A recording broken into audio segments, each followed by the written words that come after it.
여기 놀라운 이야기가 있습니다. 프랑스의 한 언론인이 자신의 나라를 구하기 위해 한국을 찾았다가 충격적인 경험을 하게 되었다는데요. 그가 한국에서 본 것은 프랑스의 미래를 완전히 바꿔놓았습니다. 프랑스의 르몽드 신문에서 일하는 장이라는 기자가 있습니다. 그의 나라는 폭력적인 시위와 혼돈 속에 빠져 있었고 정부는 무너져가고 있었죠. 하지만 그가 우연히 한국인 친구 승우를 만나면서 모든 것이 바뀌기 시작했습니다. 한국에 도착한 장은 그의 눈을 의심할 수밖에 없었습니다. 서울의 거리는 평화로웠고 시민들은 질서정연했으며 민주주의는 꽃처럼 피어나고 있었기 때문이죠. 어떻게 이런 일이 가능했던 걸까요? 더욱 놀라운 것은 장이 한국의 이야기를 프랑스에 전하면서 일어난 일이었습니다. 그의 기사를 읽은 프랑스 시민들 사이에서 변화의 바람이 불기 시작했고 폭력적이었던 시위는 평화로운 집회로 바뀌어갔습니다. 대체 한국의 어떤 점이 이토록 큰 변화를 만들어낸 것일까요? 오늘의 이야기는 한 프랑스 기자가 한국에서 발견한 놀라운 비밀과 그것이 어떻게 그의 조국을 바꾸어 놓았는지에 관한 감동적인 이야기입니다. 지금 시작합니다. 저는 책상 위에 손가락으로 리듬을 두드리며 르몽드 신문 사무실 창문을 통해 빗방울이 빠르게 내려가는 모습을 지켜봤어요. 흐린 파리 하늘이 제 기분과 딱 맞았어요. 커피는 몇 시간 전에 식어서 저는 그걸 잊은 차에 계속해서 제 소셜미디어 피드에 가득 찬 화가 난 메시지들을 쳐다보고 있었죠. 장, 리퍼블리크 광장에서 무슨 일이 일어나고 있는지 봤어요? 제 동료인 마리가 제 사무실로 뛰어들어왔어요. 바람에 휘날린 곱슬머리로 그녀는 제게 휴대폰을 흔들며 보여줬어요. 화면에는 수천 명의 사람들이 광장을 채우고 그들의 피켓이 시위자들의 바닷속에서 파도처럼 흔들리는 실시간 영상이었죠. 저는 고개를 끄덕이며 흐트러진 어두운 머리를 손으로 넘겼어요. 점점 더 심해지고 있어요. 프랑스에서 가장 큰 신문의 정치 분석가로서 이런 상황을 예상하지 못한 게 안타까웠어요. 몇 달 전부터 모든 신호가 있었어요. 사람들의 분노가 커지고 카페에서 뜨거운 논쟁이 일어나며 정부 사무실에서는 걱정스러운 속삭임이 들리기 시작했죠. 모든 것은 마크롱 대통령의 새로운 연금법에서 시작됐어요. 그는 사람들이 더 오래 일해야 퇴직할 수 있도록 퇴직 연령을 변경하려 했죠. 이론상으로는 간단한 문제였지만 그것이 프랑스 사람들의 가슴 속에서 불을 지핀 거예요. 마크롱이 49.3조라는 특별 권한을 사용해 전체 투표 없이 이 법을 밀어붙이자 그 불은 폭발로 변했죠. 지금 제 사무실 6층 창문 밖을 보니 파리 곳곳에서 연기가 피어오르고 있었어요. 평화롭게 시작된 시위가 점점 폭력적으로 변해가고 있었죠. 경찰 사이렌 소리가 멀리서 들려오고 그 소리는 제 사랑하는 도시가 혼란에 빠졌다는 끊임없는 경고였어요. 제 컴퓨터가 알림음을 내며 새 이메일이 도착했어요. 제 편집장이 위기 상황에 관한 기사를 또 하나 더 써달라고 부탁하는 내용이었죠. 하지만 똑같은 상황을 몇 번이나 묘사할 수 있을까요? 분노에 찬 시위자들로 가득 찬 거리, 폭동 진압 장비를 착용한 지친 경찰들, 그리고 쓰레기 수거 노동자들이 계속 파업을 하며 쌓여가는 쓰레기 더미는 이미 여러 번 썼던 이야기였어요. 저는 책상 서랍을 열어 작은 금속 북마크를 꺼내어 그 부드러운 표면을 손끝으로 문질렀어요. 이건 제 친구인 승우가 한국에서 선물한 건데 예쁜 벚꽃 디자인이 새겨져 있었죠. 그걸 보니 최근에 한국에 관한 뉴스들을 읽던 게 떠올랐어요. 한국의 민주주의는 우리와는 달랐어요. 한국 사람들이 정부에 불만을 가질 때도 시위를 했지만 그들의 시위에는 뭔가 더 조직적이고 평화로운 느낌이었어요. 그들은 화가 나도 나라를 찢어놓지 않고 질서를 유지하면서 목소리를 낸다는 느낌이었죠. 저는 새 탭을 열고 한국의 최근 역사에 대해 읽기 시작했어요. 시간이 흐르면서 그들의 독재에서 민주주의로의 전환 이야기를 알게 되었고 정치적 갈등을 어떻게 해결하는지에 대해서도 배웠어요. 그들의 이야기는 정말 흥미로웠어요. 특히 그들이 정부와의 문제를 어떻게 해결하는지에 대한 부분은 눈여겨볼 만했죠. 그들은 국가를 갈라놓지 않으면서도 목소리를 내는 방법을 찾았어요.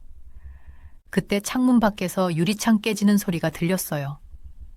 창 밖을 보니 마스크를 쓴 시위자들이 은행 창문에 돌을 던지고 있었어요. 제 마음이 침울해졌어요.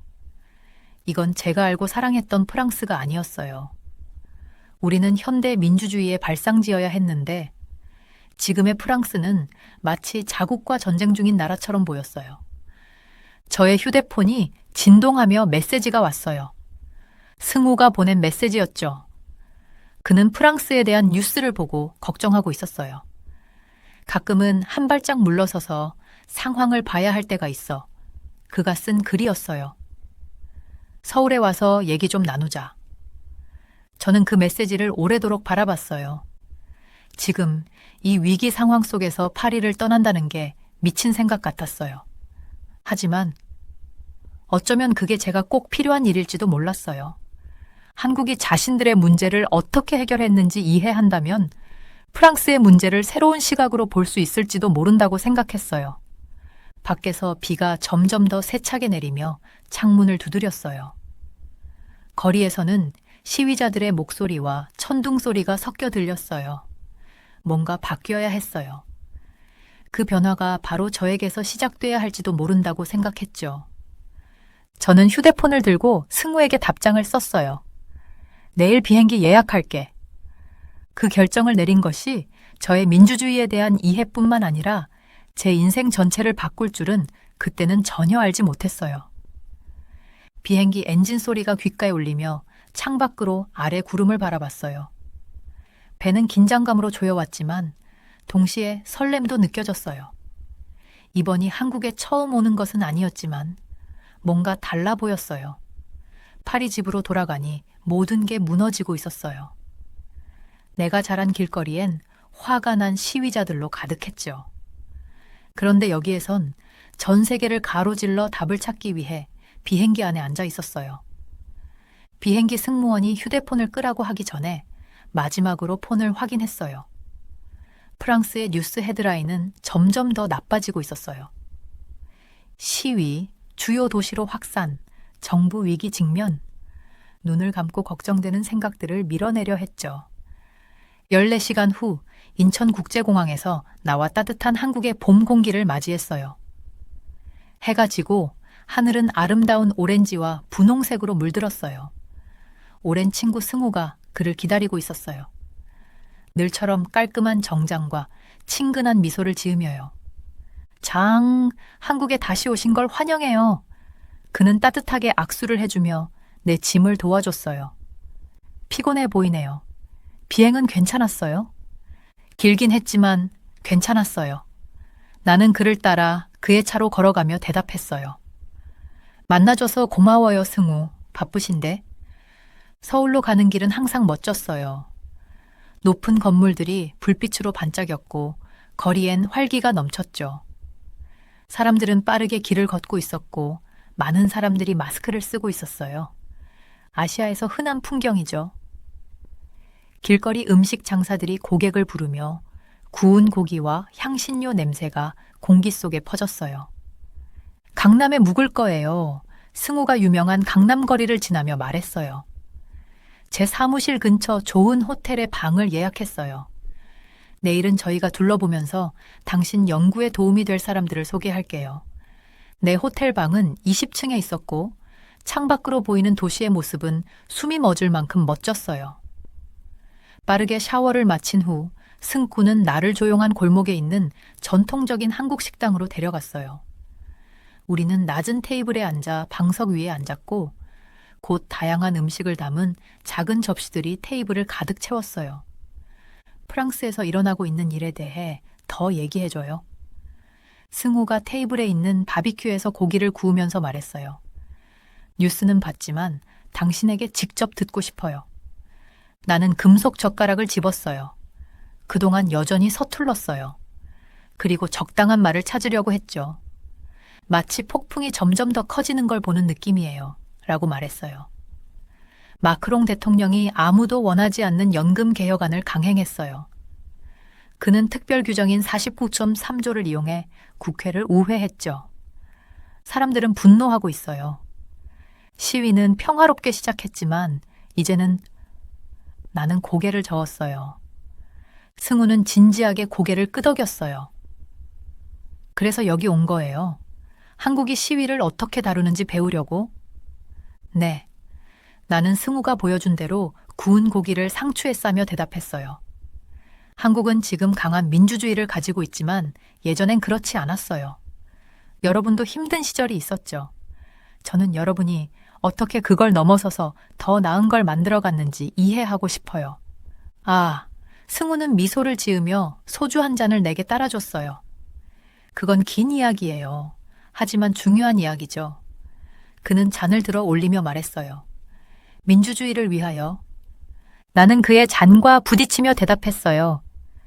민주주의를 위하여. 저녁 식사 후 우리는 근처 공원을 걸었어요. 벚꽃나무가 만개해서 분홍색 꽃이 피 공중을 떠다니며 눈처럼 흩어졌어요. 가족들이 저녁 시간을 즐기고 있었고 아이들은 웃고 뛰어놀고 있었어요. 모든 게 너무 평화롭고 자연스러워 보였어요. 내일은 승우가 말했어요. 1980년대 민주화 운동에 참여했던 사람들을 소개할게요. 그들이 직접 그들의 이야기를 들려줄 거예요. 하지만 지금은 푹 쉬세요. 긴 여행이었으니까요. 호텔 방으로 돌아와서 나는 창밖을 오랫동안 바라봤어요.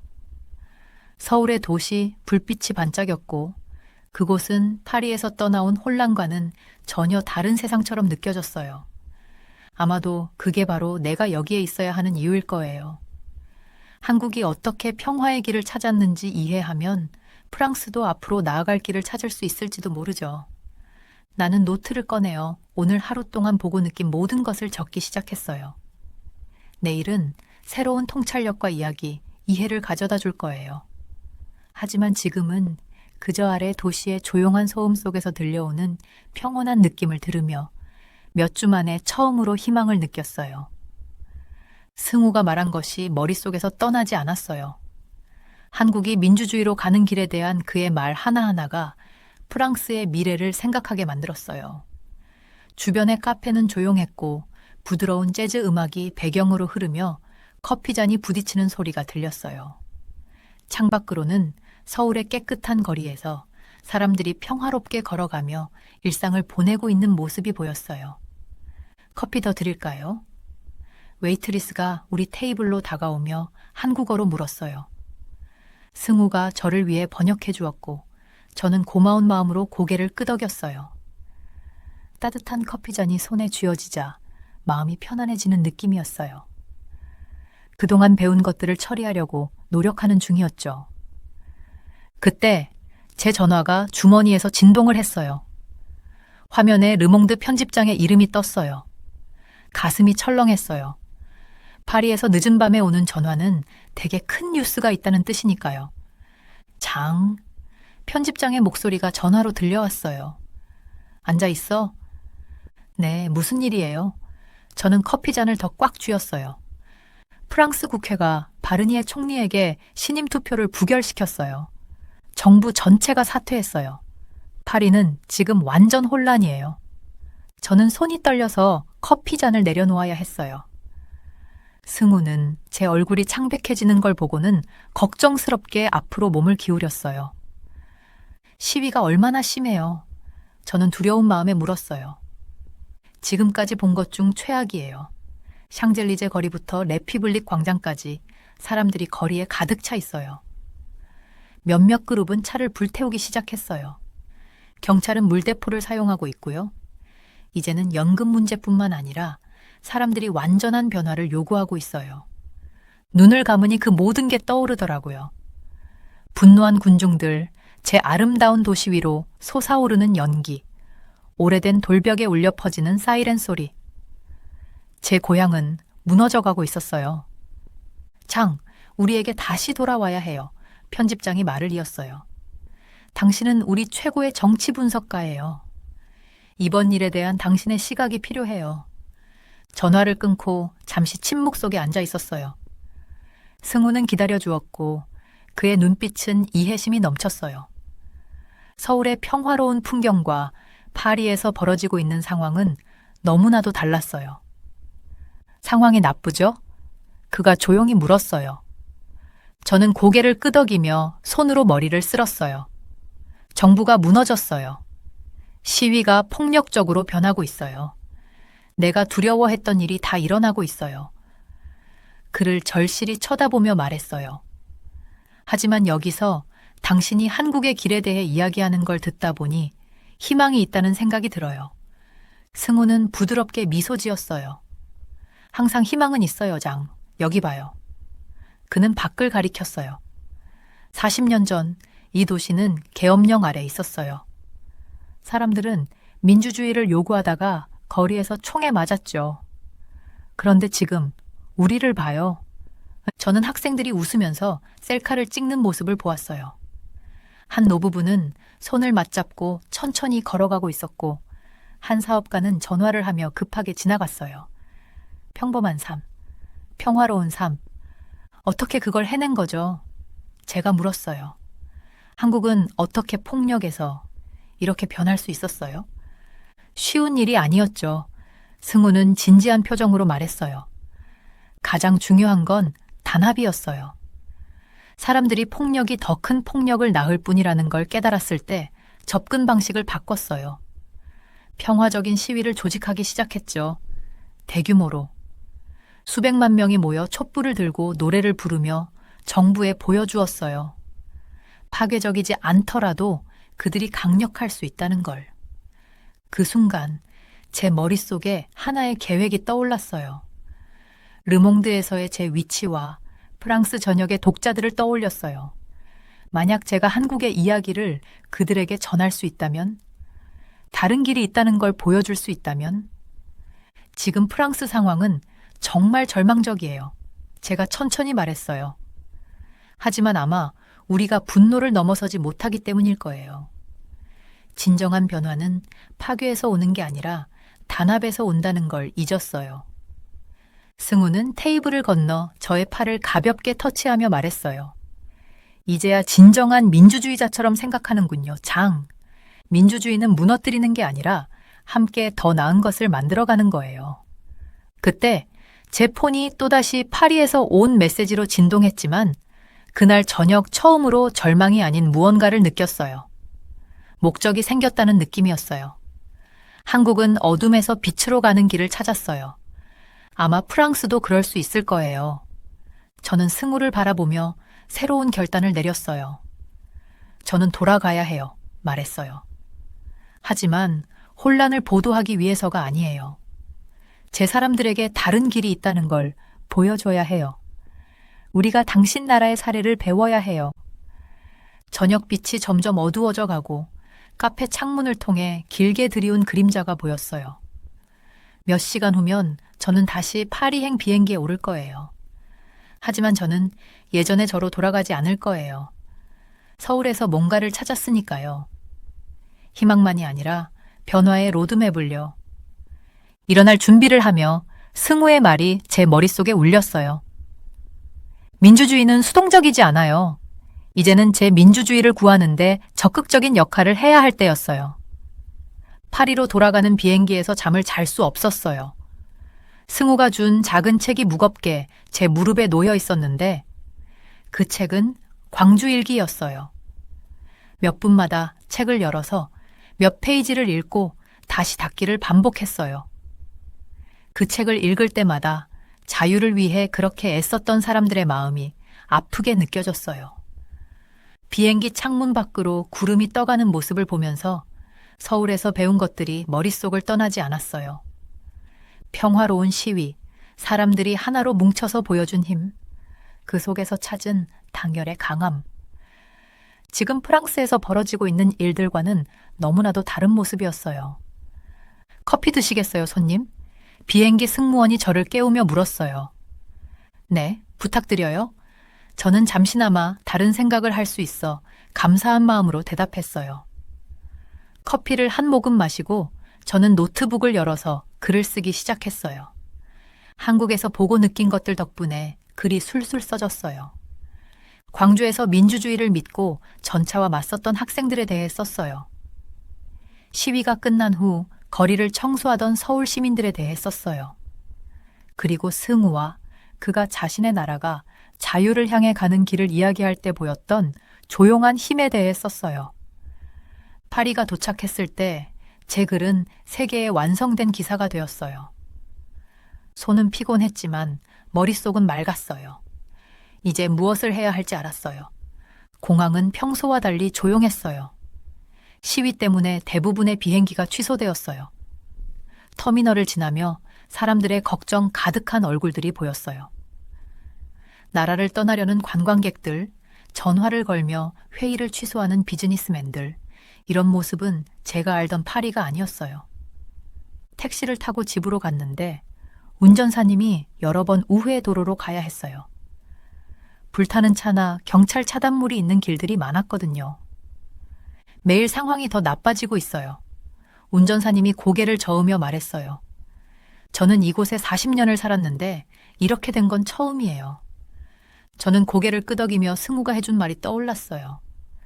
가끔은 상황이 더 나빠져야 그 뒤에 더 나아질 수 있어요. 하지만 변화를 위해 싸우는 방법에는 더 좋은 방식이 있어요. 제가 말했어요. 집에 도착하자마자 짐을 풀지 않고 바로 컴퓨터 앞에 앉았어요. 기사를 수정하고 싶었어요. 단어 하나하나가 완벽해야 했어요. 이건 단순한 뉴스 기사가 아니라 희망의 메시지, 변화를 향한 외침이었거든요. 첫 번째 기사는 다음날 아침에 올라갔어요. 제목은 서울에서 배운 교훈, 한국 민주주의가 가장 어두운 시기를 어떻게 넘겼나였어요. 몇 시간 만에 르몽드 웹사이트에서 가장 많이 읽힌 기사로 올라갔어요. 사람들이 소셜미디어에 공유하고 카페에서 이야기하고 TV에서 토론을 했어요. 두 번째 기사는 이틀 후에 나왔어요. 한국의 현대적인 시위 문화를 다뤘어요. 학생들과 노동자들이 어떻게 평화로운 시위를 조직했는지, 어떻게 소셜미디어를 활용해 운동을 조율했는지, 경찰과의 협력적인 관계를 어떻게 구축했는지 썼어요. 하지만 세 번째 기사가 가장 큰 반향을 일으켰어요. 저는 당열의 힘에 대해 썼어요. 한국의 민주주의가 어떻게 폭력이나 파괴로 얻어진 게 아니라 사람들이 법과 서로를 존중하며 자신의 믿음을 지키면서 함께 일어섰기 때문에 얻어진 것인지에 대해 썼어요. 반응은 압도적이었어요. 제 폰은 끊임없이 울렸어요. 다른 기자들이 인터뷰를 요청했고 시위 지도자들이 저를 만나고 싶다고 했어요. 심지어 몇몇 정치인들이 한국의 민주화 과정에 대해 더 알고 싶다고 연락을 해왔어요. 파리로 돌아온 지 일주일 후 저는 사무실 창문 앞에 서서 아래 거리에서 벌어지고 있는 시위를 지켜봤어요. 그런데 이번에는 뭔가 달랐어요. 군중이 더 차분하고 더 조직적이었어요. 일부 시위자들은 하얀 팔꿈치를 차고 있었어요. 그들은 한국 학생들로부터 평화로운 저항의 상징인 하얀 팔꿈치를 채택한 거였어요. 그들은 광주일기에서 나온 인용구가 적힌 현수막을 들고 있었어요. 그날 저녁 승우에게 이메일이 왔어요. 당신의 기사를 봤어요. 그가 썼어요. 당신은 진짜 교훈을 이해했어요. 민주주의는 단지 무엇인가에 맞서는 것이 아니라 무엇을 위해 일어서는 것이에요. 그리고 어떻게 일어서는지가 무엇을 일어서는지만큼 중요하죠. 저는 책상 위에 광주일기를 보고 다시 컴퓨터 화면을 봤어요. 아직 해야 할 일이 많고 들려야 할 이야기들이 많았어요. 하지만 그때 위기가 시작된 이후 처음으로 진짜 희망을 느꼈어요. 프랑스도 어두운 시간을 지나갈 수 있을 거라는 희망이 들었어요. 한국이 그랬듯이 말이에요. 그때 제 폰이 또 울렸어요. 또 다른 뉴스 알림이었어요. 시위 지도자들이 국가 대화를 요구한다고 했어요. 그들은 싸우자는 것이 아니라 대화하고 싶다고 말했어요. 그들은 변화를 요구했지만 평화적인 변화를 원했어요. 저는 미소를 지으며 다시 글을 쓰기 시작했어요. 폭풍은 끝나지 않았지만 어쩌면 이제 우리는 함께 그 폭풍을 견디는 법을 배우고 있는 걸지도 모른다고 느꼈어요. 파리의 제 아파트로 돌아왔을 때 잠을 잘 수가 없었어요. 창밖으로 도시의 불빛이 깜박였고 멀리서 경찰 사이렌 소리가 들렸습니다. 저는 승우가 저에게 주었던 광주 일기를 펼쳐들고 램프불 아래에서 읽기 시작했어요. 민주화를 위해 싸운 용감한 한국 시민들의 이야기가 저를 깊이 감동시켰습니다. 그들의 용기는 프랑스에도 희망을 주었어요. 다음 날 아침, 저는 일찍 르몬 사무실로 걸어갔어요. 몇 주간의 시위 후 거리에는 이상할 만큼 조용한 분위기가 감돌았어요. 길거리에는 여전히 깨진 유리 조각들이 흩어져 있었고 몇몇 상점들의 유리창은 여전히 막혀 있었어요.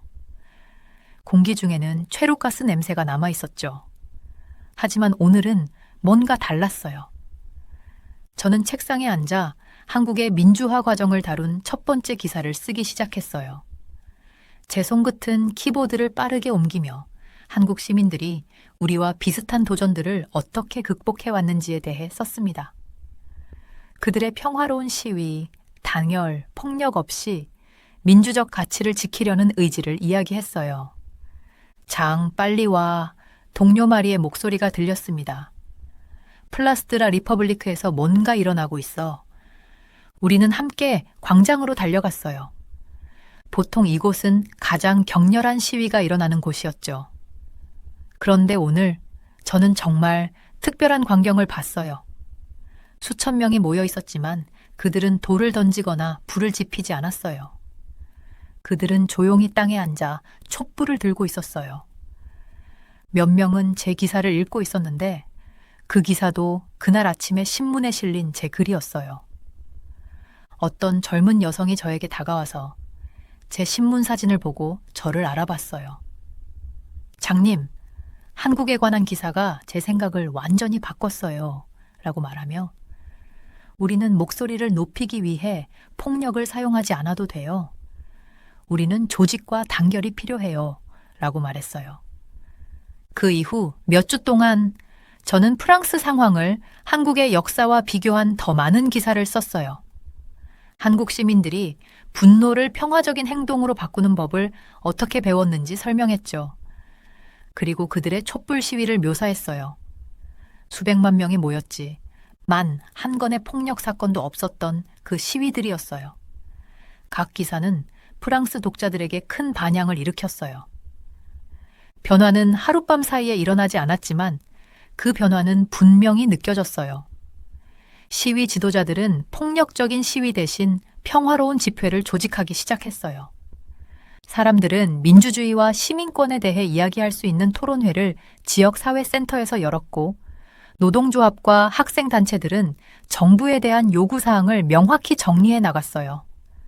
어느 저녁 제가 최신 기사를 마무리하고 있을 때 전화가 울렸어요. 승우였어요. 프랑스 뉴스를 보고 있어요. 승우가 말했어요. 당신네 사람들은 평화적인 시위의 힘을 배우고 있군요. 네, 저는 창밖으로 파리의 석양을 보며 대답했어요. 하지만 아직 갈 길이 멀어요. 민주주의는 항상 진행 중인 작업이에요. 승우가 말하며 한국에서도 매일 새로운 도전에 직면하고 있어요. 중요한 건 사람들이 계속 참여하고 함께 일하는 거예요. 라고 했어요. 그의 말이 맞았어요. 여름이 가고 가을이 찾아오면서 저는 긍정적인 변화의 징후들을 더 많이 보았어요. 폭력적인 시위는 거의 사라졌고 대신 시민들은 평화로운 행진과 촛불 집회를 조직했어요. 사람들은 정치적 이슈에 대해 온라인 포럼을 통해 논의하기 시작했어요. 젊은이들은 시위 현장을 청소하고 폭력으로 피해를 입은 작은 가게들을 돕기 위한 자원봉사단체를 만들었죠.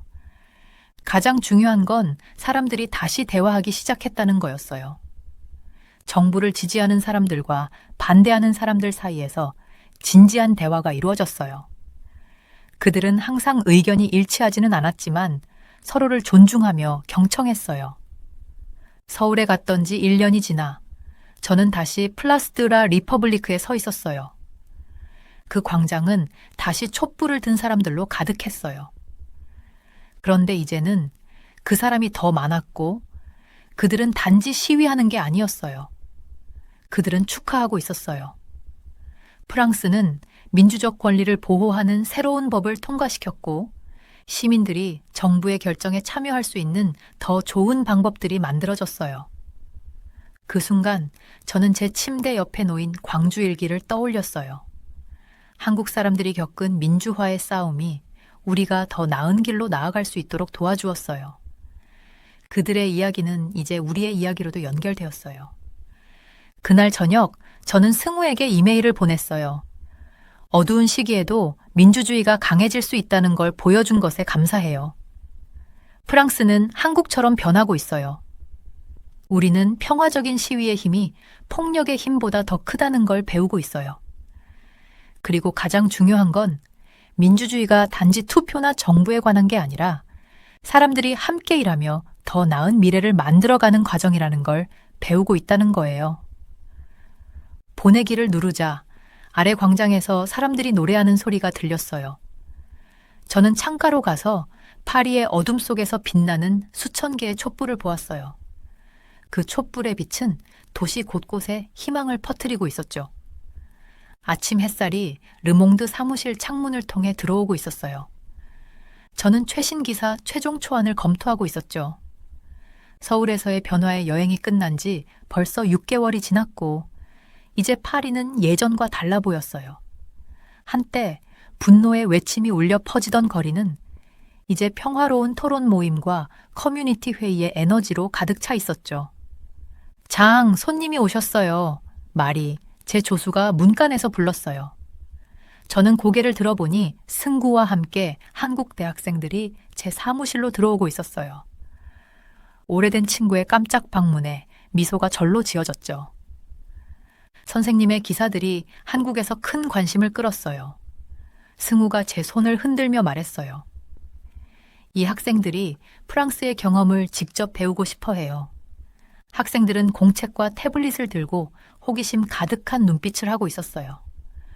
그중 한 명, 민지라는 젊은 여학생이 앞으로 나아갔죠. 모로 선생님, 우리는 선생님의 기사들이 프랑스의 시위 문화를 어떻게 변화시켰는지에 대해 공부했어요. 서울에서 돌아오신 후 어떤 일이 있었는지 더 말씀해 주실 수 있을까요? 저는 모두 앉으라고 손짓하며 복도에서 의자 몇 개를 가져왔어요. 처음엔 쉽지 않았어요. 저는 그 당시에 긴장된 날들을 떠올리며 말했죠. 제가 한국의 평화적인 시위 방법에 대해 글을 쓰기 시작했을 때 많은 사람들이 그 아이디어를 무시했어요. 프랑스는 다르다고 우리의 문제는 평화적인 해결책으로는 너무 복잡하다고 말했죠. 하지만 포기하지 않으셨죠. 승우가 격려하며 말했어요. 네, 포기하지 않았어요. 저는 계속 말했어요. 저는 매주 광주 일지를 쓰면서 민주주의를 위해 싸우면서도 인간성을 잃지 않은 한국 시민들의 이야기를 공유했어요. 프랑스의 시위 지도자들과 한국의 민주화 운동가들 사이에 가상회의를 조직했죠. 그렇게 조금씩 사람들은 듣기 시작했어요. 민지가 손을 들었어요. 국회의사당 앞 촛불 시위에 대해 들었어요. 그 시위는 한국의 촛불 시위에서 영감을 받은 건가요? 저는 파리 전역의 수천 명의 평화로운 시위자들이 촛불을 들고 있는 아름다운 광경을 떠올리며 미소를 지었어요. 네, 맞아요. 우리는 그 강력한 상징을 한국에서 빌렸어요. 돌을 던지지 않고 촛불을 들었죠. 분노로 소리치지 않고 희망의 노래를 불렀어요. 경찰은 방패를 내리고 정치인들은 시위자들과 대화하기 위해 나왔죠. 민주주의 카페에 대해서도 얘기해 주세요. 승우가 제안했어요. 아, 네. 저는 그 기억에 반가움을 느끼며 대답했어요. 우리는 서울에서의 평화 포럼 아이디어를 가져왔어요. 분노에 가득 찬 시위 현장을 사람들이 모여 앉아 커피를 마시며 걱정을 나누는 장소로 변환했죠.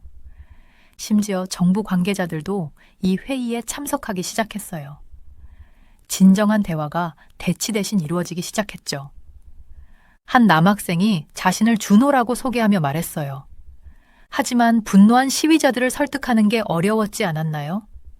우리의 역사책에서는 민주화 운동 중에 평화로운 시위를 유지하는 것이 얼마나 어려웠는지 배웠어요. 저는 창문으로 걸어가 아래에 민주주의 카페가 열리고 있는 광장을 가리켰어요. 저기 보이는 테이블들 보이시죠? 가장 힘든 부분은 시위자들을 설득하는 것이 아니었어요. 그들이 평화로운 변화의 힘을 믿게 만드는 게 더 어려웠죠. 광주일지가 큰 도움이 되었어요. 사람들이 한국인들이 민주주의를 위해 겪은 희생을 읽으면서 그들의 시각이 바뀌었어요. 지금은요, 민지가 메모를 하며 물었어요. 지금 프랑스는 치유되고 있어요. 완벽하지는 않지만 우리는 다르게 문제를 해결하고 있어요. 새로운 시위가 일어나면 그것은 조직적이고 평화적이에요.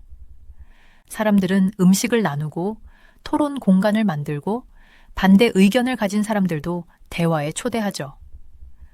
우리는 민주주의가 분열을 통해 강해지는 것이 아니라 대화를 통해 강해진다는 것을 배웠어요. 승우는 일어나 제 책상으로 걸어가서 그가 저에게 선물한 낡은 광주일지를 집어들었어요.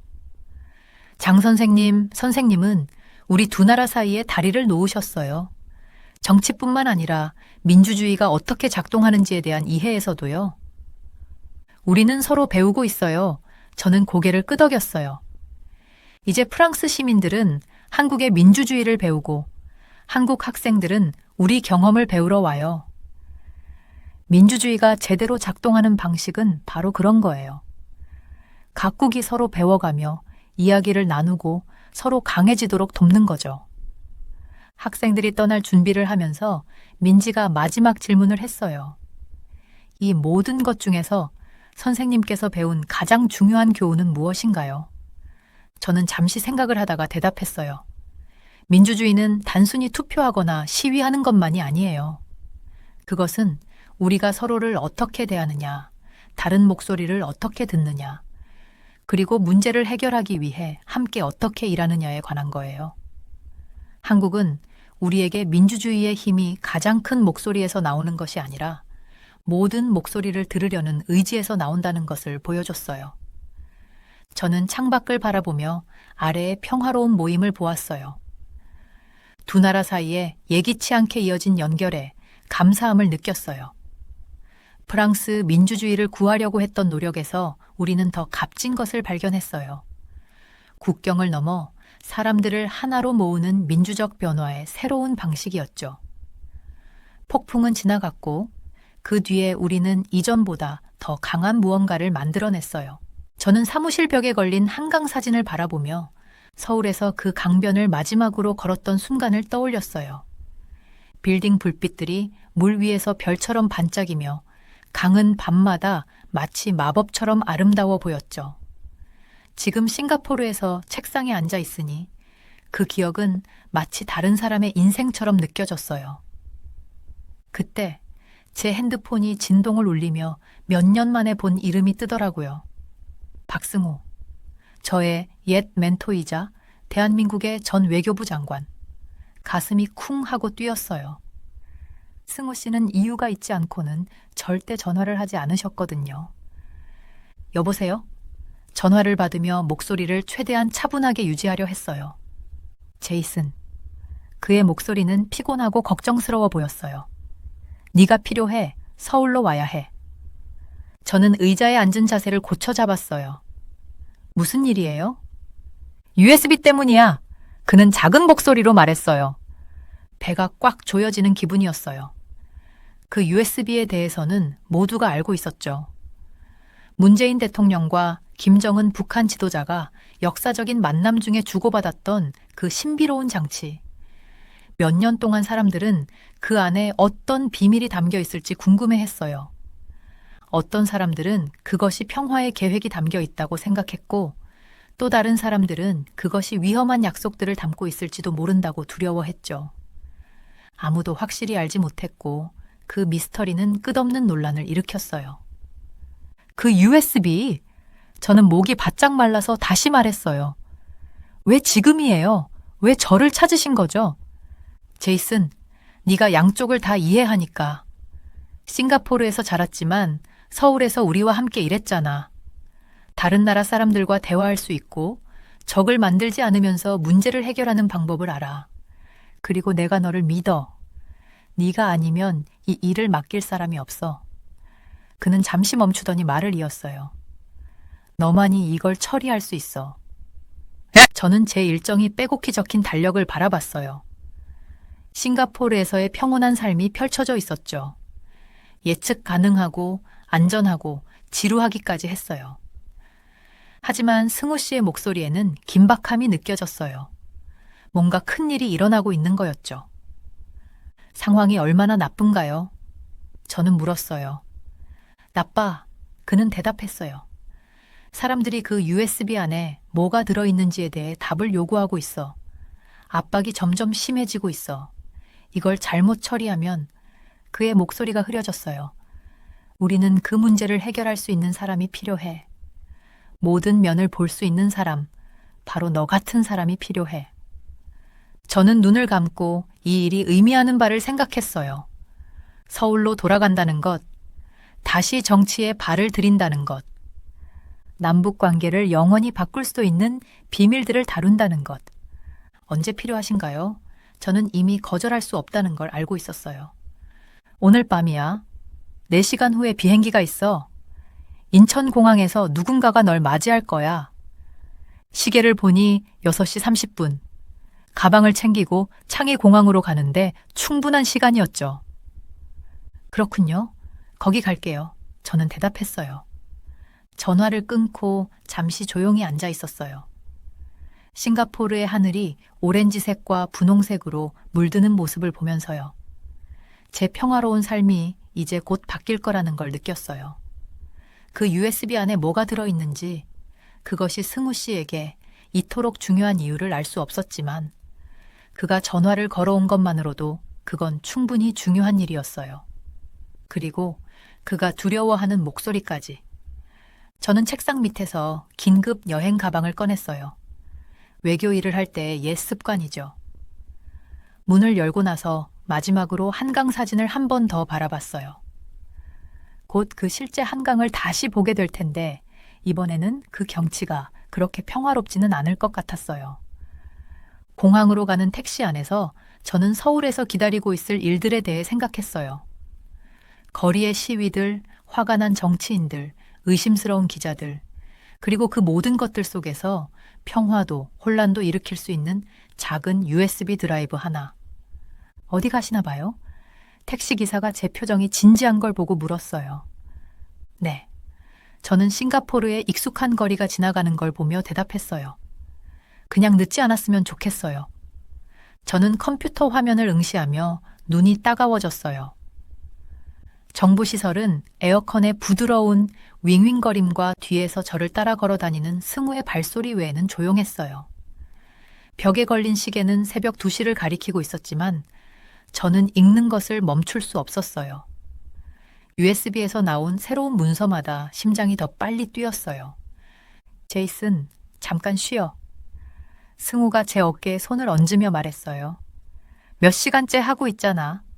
저는 고개를 저었어요. 여기 뭔가 있어요. 큰 거. 느낌이 와요. 손끝이 키보드를 빠르게 넘기며 파일 속을 더 파고들었죠. 그때였어요. Private Exchange라는 이름이 붙은 폴더가 보였고 그 안은 강력한 암호화로 잠겨 있었어요. 저는 승우를 쳐다보았고 그는 천천히 고개를 끄덕였어요. 해. 그가 보안 코드를 입력하며 말했어요. 폴더가 열리자 문 대통령과 김정은 간의 수십 통의 메시지가 나타났어요.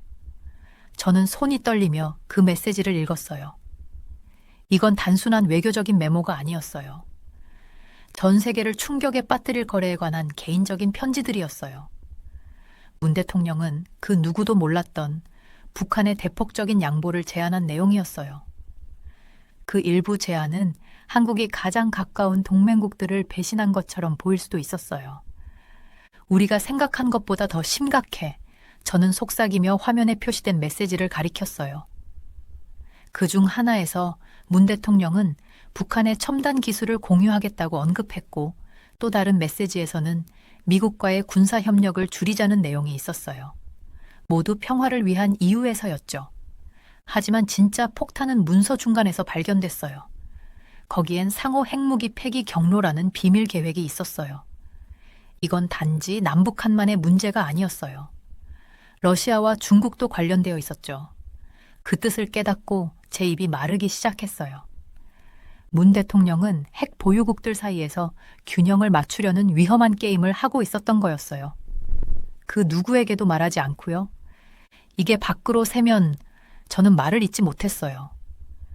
그 파급력은 너무 컸어요. 승우는 저에게 가까이 다가와 화면을 읽었고 그의 얼굴은 점점 창백해졌어요. 우리 동맹국들은 이걸 배신으로 볼 거야. 미국은 그때 갑자기 날카로운 알람 소리가 울려 퍼졌고 저희 둘은 깜짝 놀랐어요. 복도에서 빨간 불빛이 깜빡였고 유리병 너머로 보안 요원들이 뛰어가고 있었어요. 그들의 얼굴엔 공포가 가득했죠. 보안 위반! 스피커에서 큰 소리가 울렸어요. 모든 인원은 즉시 안전한 장소로 대피. 2명의 국가정보원 요원이 우리 방으로 뛰어들어왔어요. 박 장관님, 탄 씨, 지금 저희와 함께 가세요. 그들은 이미 움직이기 시작했고 저희를 문 쪽으로 밀어냈어요. 무슨 일이죠? 제가 급하게 복도를 따라 걸으며 물었어요. 누군가 USB의 일부 내용을 언론에 유출했어요. 한 요원이 음침하게 말했어요. 이미 뉴스에 퍼졌습니다. 그들은 저희를 여러 층의 계단을 내려 지하 벙커로 인도했어요. 그 안에는 벽 전체를 가득 채운 스크린들이 있었고 전 세계의 뉴스 채널들이 나오고 있었어요. 저는 속이 꽉 막힌 듯한 기분이었어요. 화면에 떠오른 헤드라인들을 보고서요. 속보, 비밀 한국 정상회담 USB 내용 공개. 문정부, 북한과 비밀 거래 혐의. 외교적 위기, USB 유출로 갈등 심화. 승우는 의자에 주저앉으며 이제까지 본 적 없는 모습으로 나이 들어 보였어요. 어떻게? 그가 중얼거렸어요. 보안은 완벽했는데. 아니면 새로운 알림이 화면에 떠올랐어요. 소셜미디어는 USB의 부분적인 문서들이 폭발적으로 퍼지며 난리였죠. 하지만 뭔가 이상했어요. 유출된 내용은 선별적이었고 가장 파괴적인 부분만 드러났어요. 아무런 맥락도 없이요. 누군가가 최대한 한국의 명성을 손상시키려는 의도를 가지고 있었어요. 이건 우연한 유출이 아니에요. 저는 정보를 분석하며 말했어요. 누군가 이걸 조작하고 있어요. 문 대통령의 유산을 파괴하고 한국과 동맹국들과의 관계를 해치려는 거예요. 그때 벙커 문이 다시 열렸고 다른 요원이 탭을 들고 달려 들어왔어요. 장관님, 이걸 보셔야 합니다. 3일 전부터 네트워크에서 이상한 접근 패턴을 확인했습니다. 저는 데이터를 보고 피가 차갑게 식었어요. 그 패턴은 익숙했어요. 예전에 다른 사건에서 봤던 패턴이었죠. 승우, 제가 조용히 말했어요. 이걸 한 사람을 알 것 같아요. 화면은 계속해서 새로운 헤드라인들을 쏟아내며 세계가 유출에 반응하는 모습을 보여주었어요. 불과 몇 분 만에 그동안 쌓아온 외교적인 노력들이 무너져 내리고 있었어요. 이제 우리가 해야 할 일은 이 모든 일이 벌어진 책임자가 누구인지 파악하고 그들이 남은 USB의 비밀을 풀기 전에 막는 거였어요. 그 비밀은 한반도를 전쟁 직전으로 몰아넣을 수도 있었죠. 승우의 전화가 울리며 세계 지도자들의 메시지가 쏟아졌어요. 미국은 군사협정 재검토를 위협하고 있었고 일본은 긴급 회의를 요구했어요. 중국과 러시아는 의외로 조용했죠. 저는 깊게 숨을 쉬고 노트북을 열었어요. 해야 할 일이 많았고 시간이 없었어요. 벙커의 형광등이 위에서 윙윙거리며 울리는 가운데 저는 승우가 앞뒤로 바쁘게 걸어다니는 모습을 지켜봤어요. 평소 차분한 성격의 그가 오늘은 걱정스러운 표정을 숨기지 못하고 있었죠. 이번 유출은 모든 걸 바꿔놓을 거야. 그가 은빛 머리를 쓸어 넘기며 말했어요. 제이슨, 누가 이걸 했을까? 저는 답을 하려고 입을 열었는데 갑자기 전자음이 날카롭게 울려 퍼졌어요. 벙커 벽에 설치된 모니터 중 하나가 켜지면서 화면에 KBS의 주요 앵커가 등장했어요. 그녀의 표정은 매우 진지했죠. 속보, 비밀 USB 드라이브에서 유출된 문서에 따르면 문 정부해 한국이 북한과 핵 기술을 공유할 계획을 제시했다고 합니다. 국제사회는 충격과 우려를 표명하고 있습니다. 저는 속이 울렁였어요. 그 문서들이 진실을 왜곡한 조각들에 불과하다는 걸 알았거든요. 그 전체 맥락을 알지 못한 채 읽으면 그 안에서 일어난 섬세한 외교적 교섭과 평화를 위한 힘든 타협을 모두 놓치게 될 거예요. 앵커는 계속해서 보도를 이어갔고 제 핸드폰에는 알림이 쏟아졌어요. 일본 총리가 이미 이번 폭로에 대해 깊은 우려를 표명했다고 발표했고 미국 국무부는 한국과의 안보 협정을 재검토 중이라고 밝혔어요. 심지어 유럽연합도 이에 대해 논의하기 위해 긴급 회의를 소집한다고 했죠. 이거 봐. 저는 승우에게 제 핸드폰 화면을 보여주었어요. 야당이 방금 성명을 발표했는데 배신과 반역 같은 단어를 사용하며 문 대통령이 국가의 비밀을 팔아넘긴 반역자라고 비난하고 있었어요. 시장은 이미 반응을 보였어요. 원화는 달러에 대해 급격히 떨어졌고 주식시장은 급락에 따라 서킷 브레이커가 발동되었죠. 그동안 쌓아온 외교적 노력과 경제 성장이 몇 분 만에 무너지는 느낌이었어요. 이걸 막아야 해. 저는 벙커 컴퓨터 터미널 앞에 의자를 끌어당기며 말했어요. 만약 우리가 전체 맥락을 공개하면... 잠깐. 승우의 목소리는 거의 속삭이듯 작았어요. 저는 그가 다른 모니터를 응시하는 걸 보고 고개를 들었어요. 그 모니터에는 건물 곳곳에 보안 카메라 화면이 나오고 있었죠. 오른쪽 상단에 흐릿한 흑백 이미지가 있었고 그 안에는 익숙한 인물이 한 사무실 구석에 서 있었어요. 제 혈액이 차가워졌어요.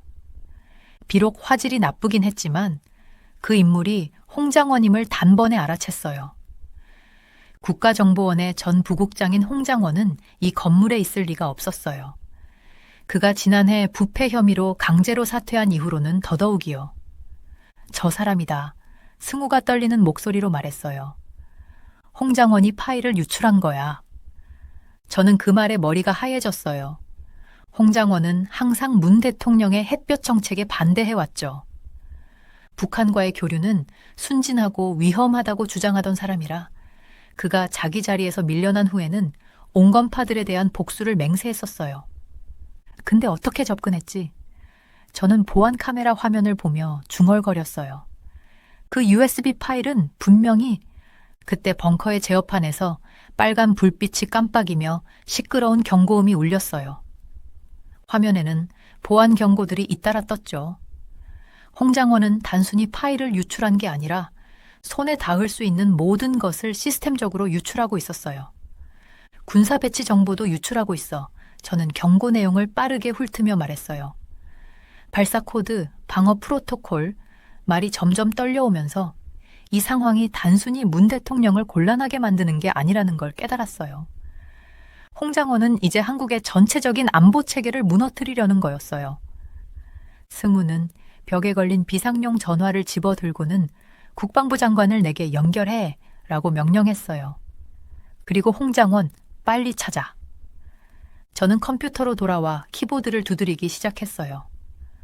홍장원의 디지털 흔적을 추적하면서 한반도의 미래가 달린 상황에서 시간이 촉박함을 느꼈죠.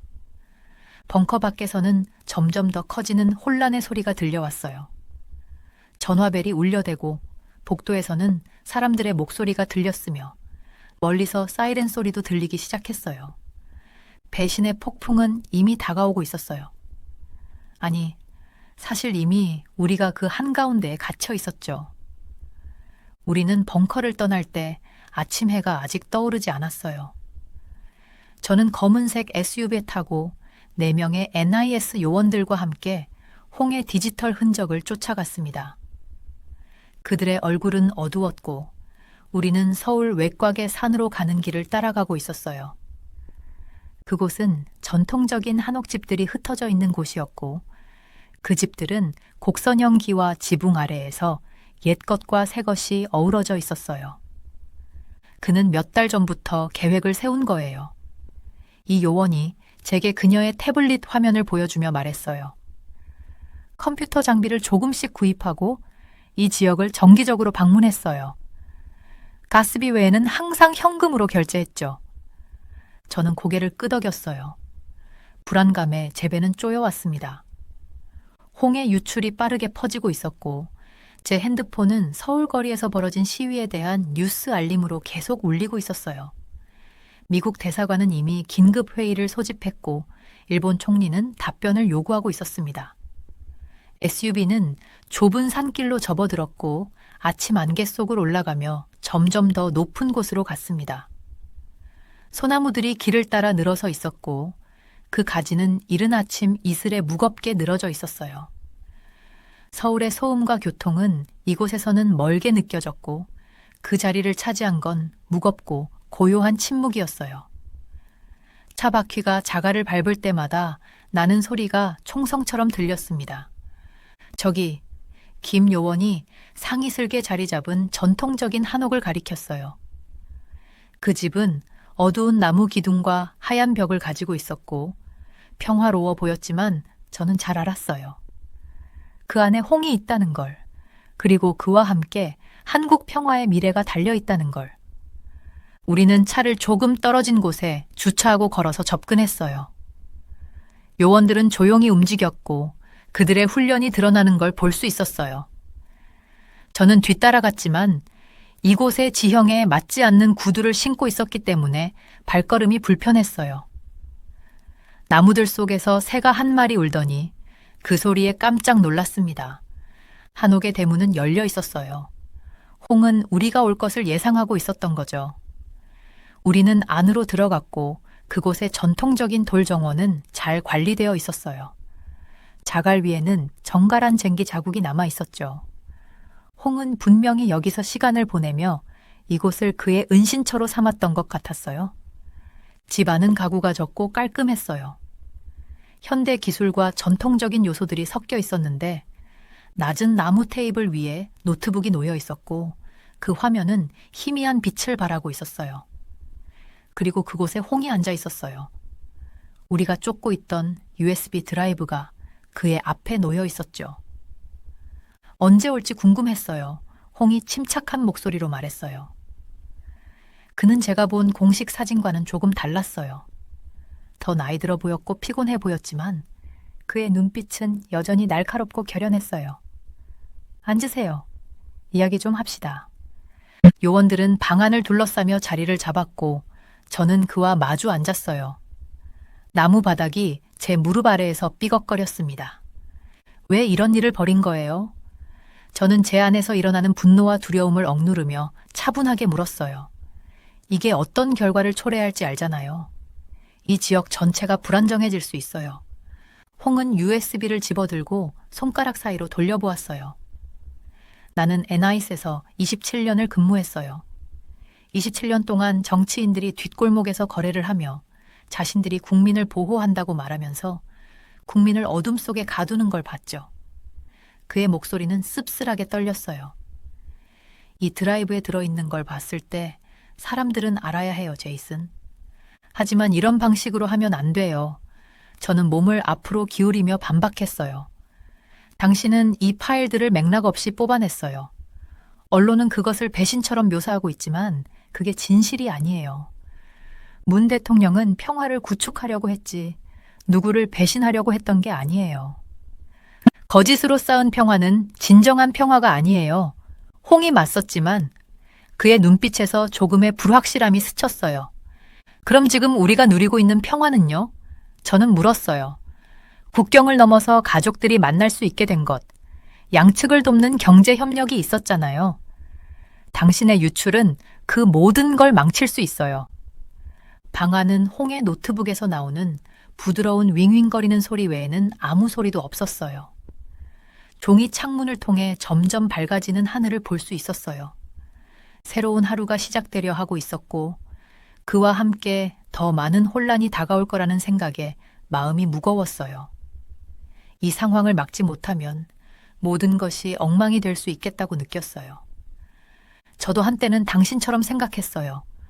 홍이 조용히 말했어요. 진실이 때때로 기다려야 하고 관리되어야 한다고 믿었죠. 하지만 너무 많은 걸 봤어요. 너무 많은 비밀들이 우리의 민주주의를 갉아먹는 걸 지켜봤어요. 저는 깊게 숨을 쉬었어요. 그렇다면 전체 진실을 알리는데 도와주세요. 사람들을 충격에 빠뜨릴 부분만이 아니라 그 전체 이야기를요. 왜 이런 대화가 있었고 그 대화가 실제로 무엇을 의미하는지 보여주세요. 홍은 USB를 오랫동안 바라봤어요. 밖에서 차들이 더 다가오는 소리가 들렸어요. 아마도 다른 NES 요원들이겠죠. 시간이 다가오고 있었어요. 마침내 홍은 USB를 테이블 위에 내려놓았어요. 정말 이걸 고칠 수 있다고 생각해요? 모르겠어요. 저는 솔직하게 대답했어요. 하지만 시도해야 해요. 너무 많은 생명이 걸려 있으니까요. 저는 USB를 집어들었어요.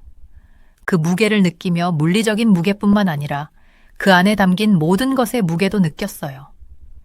평화에 대한 꿈, 전쟁에 대한 두려움, 신뢰와 배신이 모두 이 작은 장치 안에 담겨 있었어요. 홍은 요원들이 그를 체포하는 것에 저항하지 않았어요. 그가 끌려나가며 마지막으로 저를 바라보았어요. 우리가 했던 실수를 반복하지 마세요, 제이슨. 진실은 결국 드러나게 되어 있어요. 그 고요한 한옥 안에서 해가 산을 금빛으로 물들여가는 모습을 보며 저는 진짜 일이 이제 시작되었다는 걸 알았어요. USB는 안전하게 확보되었지만 그 안의 내용은 이미 인터넷을 통해 퍼져나가고 있었고 사람들의 의견을 형성하고 두려움을 일으키고 있었어요. 이제 우리는 그 전체 이야기를 전할 방법을 찾아야 했어요. 그렇지 않으면 너무 늦을 수 있었어요. 저는 핸드폰을 꺼내서 승우에게 전화를 걸었어요. 찾았어요. 라고 말했어요. 그리고 이걸 고칠 수 있는 방법에 대한 아이디어가 있어요. 해는 점점 더 높이 떠올랐고 마당에 긴 그림자가 드리워졌어요. 새로운 하루가 시작되고 있었고 그와 함께 한국의 평화 여정에서 또 다른 장이 펼쳐지게 될 거였어요. 하지만 그 전에 우리는 지금 우리가 겪고 있는 폭풍을 견뎌야 했어요. 그 다음 몇 주는 제 경력 중 가장 힘든 시간이었어요. 매일 아침 USB 위기에 대한 새로운 헤드라인이 떠오르고 전 세계의 외교관들로부터 온 메시지로 제 전화기가 끊임없이 진동했어요. 하지만 한 걸음씩 우리는 문제를 해결해 나갔어요. 저는 승우 씨와 전문가 팀과 함께 작은 회의실에서 무수히 많은 시간을 보냈어요. 우리는 진실을 말하면서도 공황을 예방할 수 있는 성명서를 신중하게 준비했어요. 기자회견에서는 정부 관계자들과 함께 서서 유출된 파일에 숨겨진 진실을 설명했어요. 외교 경력이 있었기에 분노한 동맹국들을 진정시키고 깨진 신뢰를 회복할 수 있는 적절한 말을 찾을 수 있었어요. USB에는 평화에 대한 계획이 담겨 있습니다. 저는 외국 기자들이 가득한 방에서 설명했어요. 전쟁의 비밀이 아니라요. 저희가 문서에 대한 더 많은 배경 정보를 공유하면서 그들의 표정이 의심에서 이해로 바뀌는 것을 보았어요. 미국 사람들이 설득하기가 가장 어려웠어요. 저는 워싱턴의 관계자들과 5번이나 영상통화를 했고 유출된 메시지가 문맥을 벗어나 전달된 방식에 대해 설명했어요.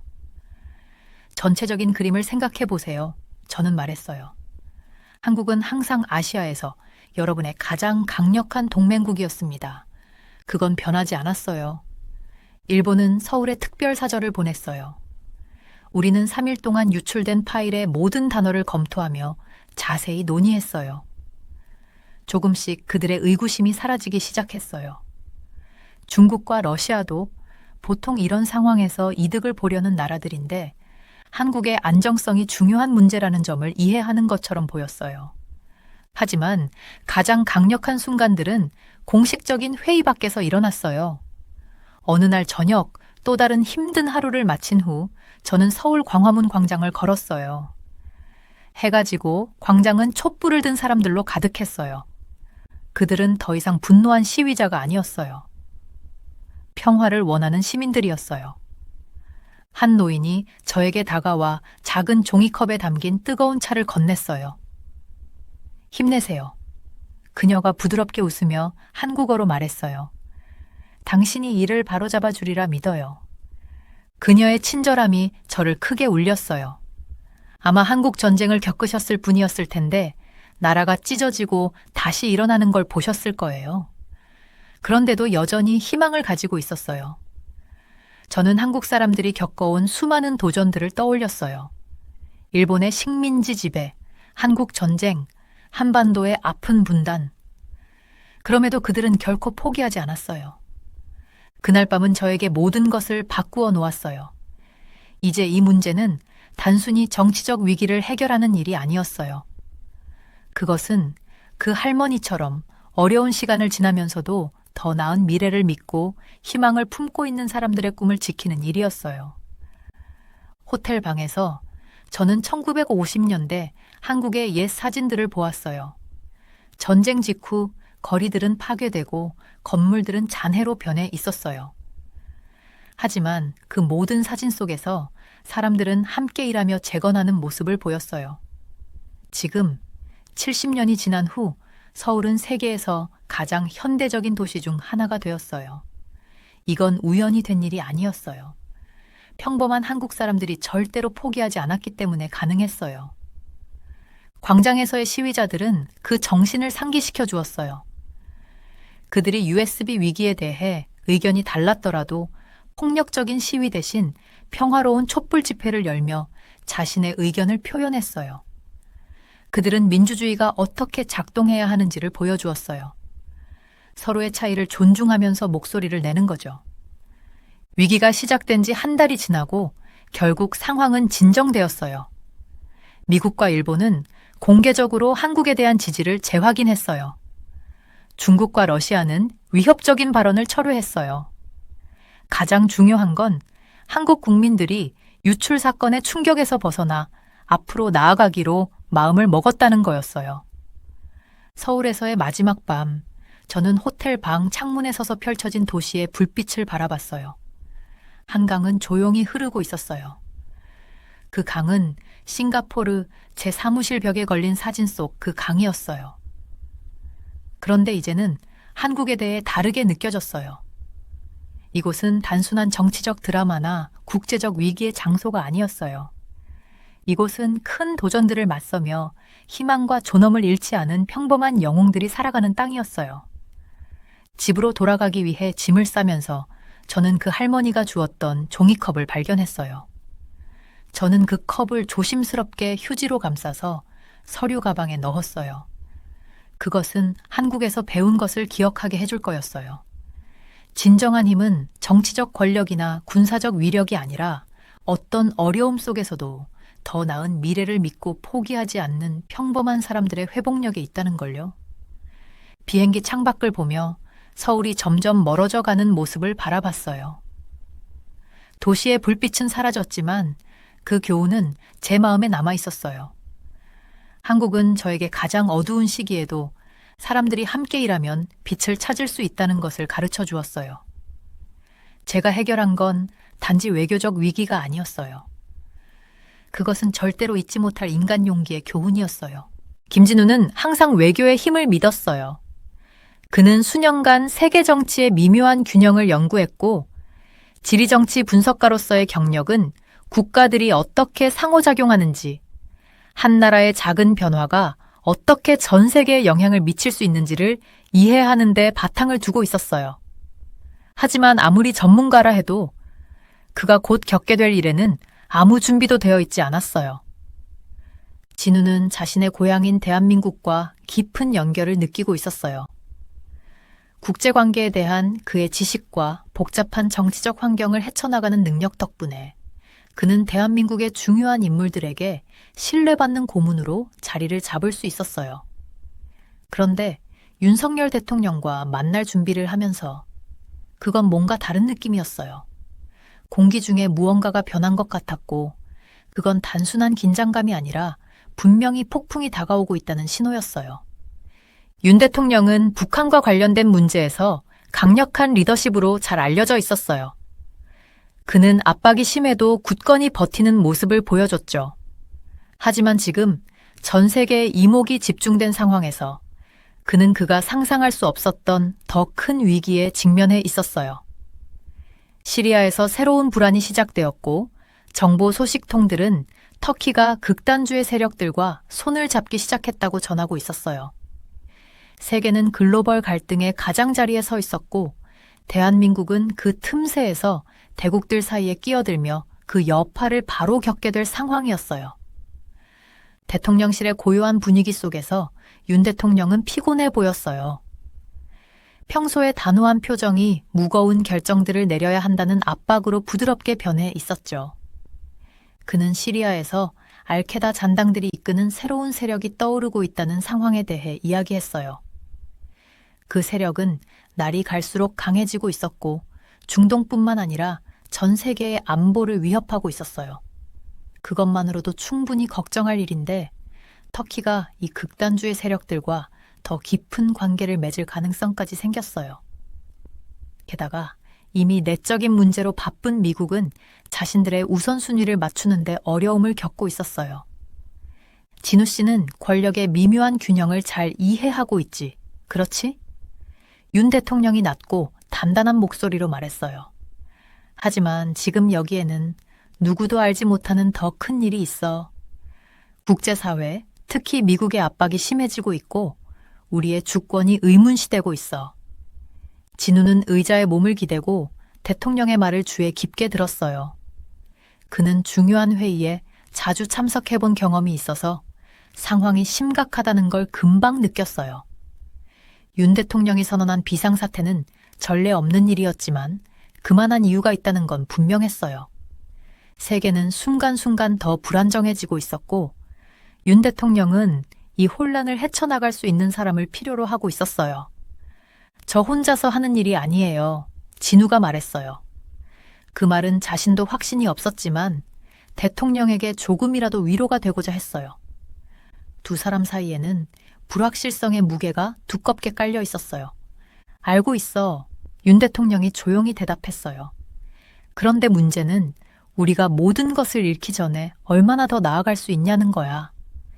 진우는 대답하지 못했어요. 그의 일은 결정을 내리는 게 아니라 상황을 분석하고 그 안에서 벌어지고 있는 역학을 이해하며 조언을 주는 일이었어요. 하지만 이번만큼은 달랐어요. 상황이 너무 중대했어요. 앞으로 며칠 동안 내려질 결정들이 대한민국과 전 세계에 큰 영향을 미칠 수 있었어요. 진우는 자신이 상상도 못한 훨씬 더 큰 일의 한복판에 서 있다는 걸 깨달았고 이제는 되돌릴 수 없는 지점에 와 있다는 걸 알았어요. 회의를 마친 후 대통령의 말이 머릿속에서 무겁게 남아 있었어요. 폭풍 전의 고요함은 이제 더 위험한 무언가로 변했어요. 그리고 진우는 그 어떤 일이 일어나더라도 자신이 그 중심에 있을 거라는 걸 알고 있었어요. 윤 대통령의 비상사태 이후 몇 주는 긴장감이 감돌았어요. 세상이 숨을 죽이고 무언가 터지기를 기다리고 있는 듯한 느낌이었죠. 언론은 끊임없이 보도를 쏟아냈고 비판은 사방에서 쏟아졌어요. 한국에서는 대통령의 조치가 국가 안보를 위한 필수적인 조치라고 주장하는 사람들이 있었지만 서구 국가들, 특히 미국에서는 그를 권위주의자로 낙인 찍고 있었어요. 미국은 이미 내부적인 문제로 어려움을 겪고 있었고 한국의 갑작스러운 변화에 불안해하고 있었죠. 윤 대통령의 결정이 더 큰 글로벌 위기를 일으킬 수 있다는 소문도 돌았어요. 저는 이런 압박을 이전에도 느껴본 적이 있지만 이렇게 큰 규모는 처음이었어요. 지리정치 분석가로서 저는 항상 그 이면의 힘의 역학을 읽어내는데 익숙했어요. 하지만 지금은 그 한가운데 있었고 예상보다 더 깊숙이 연관되어 있었어요. 제 임무는 더 이상 단순히 상황을 지켜보는 것이 아니었어요. 저는 이제 우리나라를 지키면서도 동맹국들과의 관계를 유지하는 그 미세한 선을 관리하고 있었죠. 그건 정말 균형을 맞추는 일이었고 제가 내리는 모든 결정이 그 균형을 흔들 수 있다는 압박감이 느껴졌어요. 대부분의 날은 서울과 워싱턴을 오가며 중요한 회의에 참석하고 상황이 더 이상 통제되지 않도록 막으려고 애썼어요. 매 대화는 새로운 질문을 던졌죠. 다음에는 무슨 일이 벌어질까? 한국은 고립될까? 아니면 동맹을 지킬 방법이 있을까? 어느 날 밤늦게 제 사무실에서 최신 보고서를 살펴보며 점점 더 불안한 기분을 느꼈어요. 시리아에서 전해지는 소식은 심각했어요. 예상보다 훨씬 더 위험한 새로운 세력이 등장했어요. 이제 이것은 중동 문제만이 아니었어요. 힘의 역학이 급격히 변하고 있었고 우리는 그 가운데 끼어 있었어요. 터키는 쿠르드들과의 관계가 커지면서 예측 불가능한 카드로 떠오르고 있었고 알케다 잔재들의 영향력이 커지고 있었죠.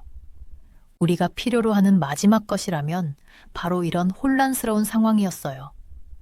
미국이 이 문제로부터 신경을 쓰느라 한국을 지원하지 못하게 되는 상황을 피해야 했죠. 저는 의자에 몸을 기댄 채 관자놀이를 문질렀어요. 이건 정말 신중하게 다뤄야 할 일이었어요. 미국은 이미 내부 문제로 많은 자원을 소모하고 있었고, 만약 그들이 아시아에서 발을 빼면 한국은 위험한 상황에 처할 수 있었어요. 그때 전화가 울렸어요. 화면에 나타난 번호는 낯선 번호였지만 직감적으로 이 전화를 받아야 할 것 같았어요. 진우야. 전화 너머에서 들려온 목소리는 오래된 친구였어요. 제가 국정원에 있을 때 알게 된 친구였고 몇 년 전에 미국 CIA에 합류했죠. 몇 달 동안 연락이 없었는데 갑자기 전화가 온 거였어요. 잘 들어. 너는 알아야 해. 백악관에서 정책을 크게 바꾸려는 세력이 커지고 있어. 그들은 한국을 동맹국들로부터 고립시키려고 하고 만약 그게 현실이 되면 너는 혼자 남게 될 거야. 심장이 빠르게 뛰기 시작했어요. 혼자? 그게 말이 되지 않았어요. 한국은 수십 년 동안 미국의 중요한 동맹국이었잖아요. 뭔가 변했을 리가 없었어요. 무슨 말이야? 목소리가 떨리지 않게 하려고 애썼어요. 그들은 윤 대통령의 행동이 지역을 불안정하게 만든다고 주장하고 있어. 그 친구는 계속 말했어요. 이 말이 점점 더 커지고 있어. 미국이 한국에 더 많은 압박을 가할수록 한국은 점점 고립될 거야. 만약 그들이 정책을 바꾸면 한국은 추운 겨울을 맞게 될 거야. 그의 말이 가슴에 꽂혔어요. 상황은 이미 위태로웠지만 이건 완전히 게임 체인저였어요. 만약 미국이 한국을 버리면 우리는 더 이상 의지할 동맹이 없을 거예요. 세상은 이미 지켜보고 있었고 작은 실수라도 우리는 고립되고 취약해질 수 있었어요. 준비해둬야 해, 진우야. 그 친구는 낮은 목소리로 말했어요. 다음 몇 주가 모든 걸 바꿀 수도 있어. 내가 미리 알려주는 거야. 전화선이 잠시 정적에 휩싸였고 저는 핸드폰을 쥔 채 그가 말한 내용을 생각하고 있었어요. 머리가 복잡하게 돌아갔어요. 우리가 할 수 있는 일은 무엇일까? 그 압박에 맞서 싸울 수 있을까? 만약 미국이 등을 돌린다면 한국은 어떻게 될까? 전화를 끊고 나서 여전히 충격을 받은 채로 앉아 있었어요. 제가 알던 세계가 전혀 예상하지 못한 방향으로 바뀌고 있었어요. 이제 단순히 시리아 문제가 아니었어요. 우리나라의 생존이 걸린 문제였죠. 다음 날 다시 윤 대통령을 만났어요. 그날 회의실의 분위기는 전보다 더 무겁고 긴장감이 돌았어요. 윤 대통령은 피곤해 보였고 그가 내려야 할 결정들이 너무 무겁게 느껴졌어요. 하지만 그의 눈빛에서 다른 무엇을 느낄 수 있었어요. 결단력이었죠. 그는 아직 물러서지 않았어요. 진우야, 그가 단호한 목소리로 말했어요. 나는 비판도 듣고 국제사회에서 뭐라 하는지도 알고 있어. 하지만 한국이 글로벌 정치의 물결에 휩쓸리게 할 순 없어. 우리는 단단히 서야 해. 저는 고개를 끄덕였어요. 그의 뜻을 이해했어요. 하지만 단단히 서는 것이 위험할 수 있다는 것도 알고 있었죠. 미국은 강력한 동맹국이었고 만약 그들이 우리를 고립시키기로 결심하면 우리는 큰 위기에 처할 수 있었어요. 저는 외교적 후폭풍을 관리하려고 최선을 다하고 있어요. 하지만 경고해드려야 해요. 상황이 점점 더 심각해지고 있어요. 미국이 당신의 결정을 공개적으로 더 의문시하기 시작했어요. 만약 그들이 물러나기로 결심하면 알고 있어. 윤 대통령이 저를 끊어 말했어요. 하지만 나는 한국이 외국의 힘에 휘둘리게 두지 않을 거야. 우리는 혼자서도 서야 해. 반대에 맞서더라도. 그의 말은 확고했지만 그의 어깨에 지워진 부담을 볼 수 있었어요. 그는 단순히 자신의 정치적 생존을 위해 싸우고 있는 것이 아니었어요. 그는 한국의 미래를 위해 싸우고 있었어요. 회의를 마친 후 저는 무거운 마음으로 나왔어요. 폭풍이 다가오고 있었고 그것을 어떻게 헤쳐나갈지 전혀 알 수 없었어요. 하지만 한 가지는 분명했어요. 한국은 이제 가장 큰 시험을 맞이할 준비가 되어야 했고 저는 그 한가운데 있었어요. 서울의 긴장감은 눈에 띄게 느껴졌어요. 마치 천둥이 치기 직전에 무겁고 답답한 공기처럼요. 그 기운이 뼛속까지 전해졌어요. 대통령실에서 평소에는 강철 같은 사람인 윤석열 대통령이 몇 주 만에 처음으로 인간적인 모습으로 보였어요. 압박감이 너무 커졌던 거죠. 모든 결정이 도박처럼 느껴졌고 그 어떤 때보다도 위험한 순간이었어요. 진우야, 윤 대통령이 목소리를 낮추며 말을 시작했어요. 우리는 지금 세상이 우리를 의심의 눈초리로 보고 있는 지경에 이르렀어. 시리아 상황을 무시할 수 없고 우리나라가 다른 나라의 게임에 희생양이 되게 할 수는 없어. 하지만 그 압박감이 그는 말을 잇지 못하고 창밖을 바라봤어요. 마치 그 구름 속에서 답을 찾고자 하는 듯했어요. 저는 그 말이 무슨 뜻인지 정확히 알았어요. 시리아, 터키, 그리고 쿠르드 세력의 상승, 그리고 바뀌는 동맹들. 이 모든 것이 한국을 향해 몰아치는 폭풍을 만들어냈어요. 윤 대통령이 비상사태를 선포한 결정은 많은 이들에게 절박한 조치로 비쳤지만 그에게는 나라의 주권을 지키는 유일한 방법이었어요. 하지만 그로 인해 우리는 고립되었고 더 이상 신뢰할 수 있는 파트너로 보이지 않았어요. 특히 가장 가까운 동맹국인 미국에게는 잠재적 위협으로 비춰졌어요. 세상은 지금 우리가 무엇을 잃을 수 있는지 이해하지 못해 윤 대통령이 말을 이어갔어요. 우리가 확고히 서지 않으면 모든 걸 잃을 위험이 있어. 야다대! 저는 그 말을 들으며 고개를 끄덕였어요. 이제 결단을 내려야 할 순간이 온 거였어요. 이 결정이 한국의 미래뿐만 아니라 이 지역의 힘의 균형을 바꿀 수 있는 중요한 순간이었어요. 대통령님, 결단을 내리셔야 합니다. 제가 말했어요. 머릿속에서 혼란스러운 생각들이 넘쳐나지만 목소리는 차분하게 나왔어요. 세상이 지켜보고 있습니다. 결단을 내리지 않으면 한국은 더 이상 목소리를 낼 수 없을 겁니다. 우리는 이 글로벌 체스 게임에서 단지 구경꾼이 되어버릴 거예요. 윤 대통령이 대답하기도 전에 문이 열리고 한 명의 전달자가 급히 들어왔어요. 그는 빨간 봉인으로 된 외교 전보를 들고 있었어요. 방 안은 조용해졌고 전보 내용이 읽혀졌어요. 그것은 워싱턴에서 온 공식 경고였어요. 만약 한국이 비상사태를 철회하지 않으면 심각한 결과를 초래할 것이라는 내용이었어요. 윤 대통령이 전보를 읽으며 얼굴이 굳어졌어요. 외교적 선이 그어졌고 미국은 명확히 우리의 저항을 용납하지 않겠다고 했어요. 상황은 우리가 준비한 것보다 훨씬 더 심각해졌고 이제는 돌이킬 수 없는 지경에 이른 거였어요. 우리는 더 이상 선택지가 없어. 윤 대통령이 마침내 말했어요. 그의 얼굴은 굳어졌고 전보를 접으며 결단을 내린 듯했어요. 우리는 행동해야 해. 저는 그 말을 듣고 깊게 숨을 쉬었어요. 그의 결정은 이 지역에 큰 충격을 줄 것이었고 그 결과는 아직 알 수 없었어요. 한국은 이제 벼랑 끝에 서 있었고 한 걸음만 잘못 내디디면 우리는 낭떠러지로 떨어질 수도 있었어요. 대통령실을 나서며 저는 이상한 두려움과 책임감을 동시에 느꼈어요. 이제 몇 시간, 아니 몇 분만 지나도 모든 것이 결정될 거였어요. 폭풍은 이제 단순한 위협이 아니라 우리 앞에 다가온 현실이었어요. 그 후 며칠 동안 국제사회의 반응은 빠르고 무자비했어요. 미국과 그 동맹국들, 심지어 한국 내 일부 세력들도 윤 대통령의 결정을 비판하며 그를 권위주의자로 몰고 이미 긴장 상태인 이 지역에서 불안을 가중시키는 세력이라고 비난했어요. 저는 매일 긴장된 회의 속에서 한국의 주권을 지키는 동시에 외교적 채널을 유지하려 애썼어요. 하지만 점점 더 명확해졌어요. 세계 정세가 변하고 있었고 한국은 우리가 예상한 것보다 훨씬 더 큰 사건에 휘말리고 있었어요.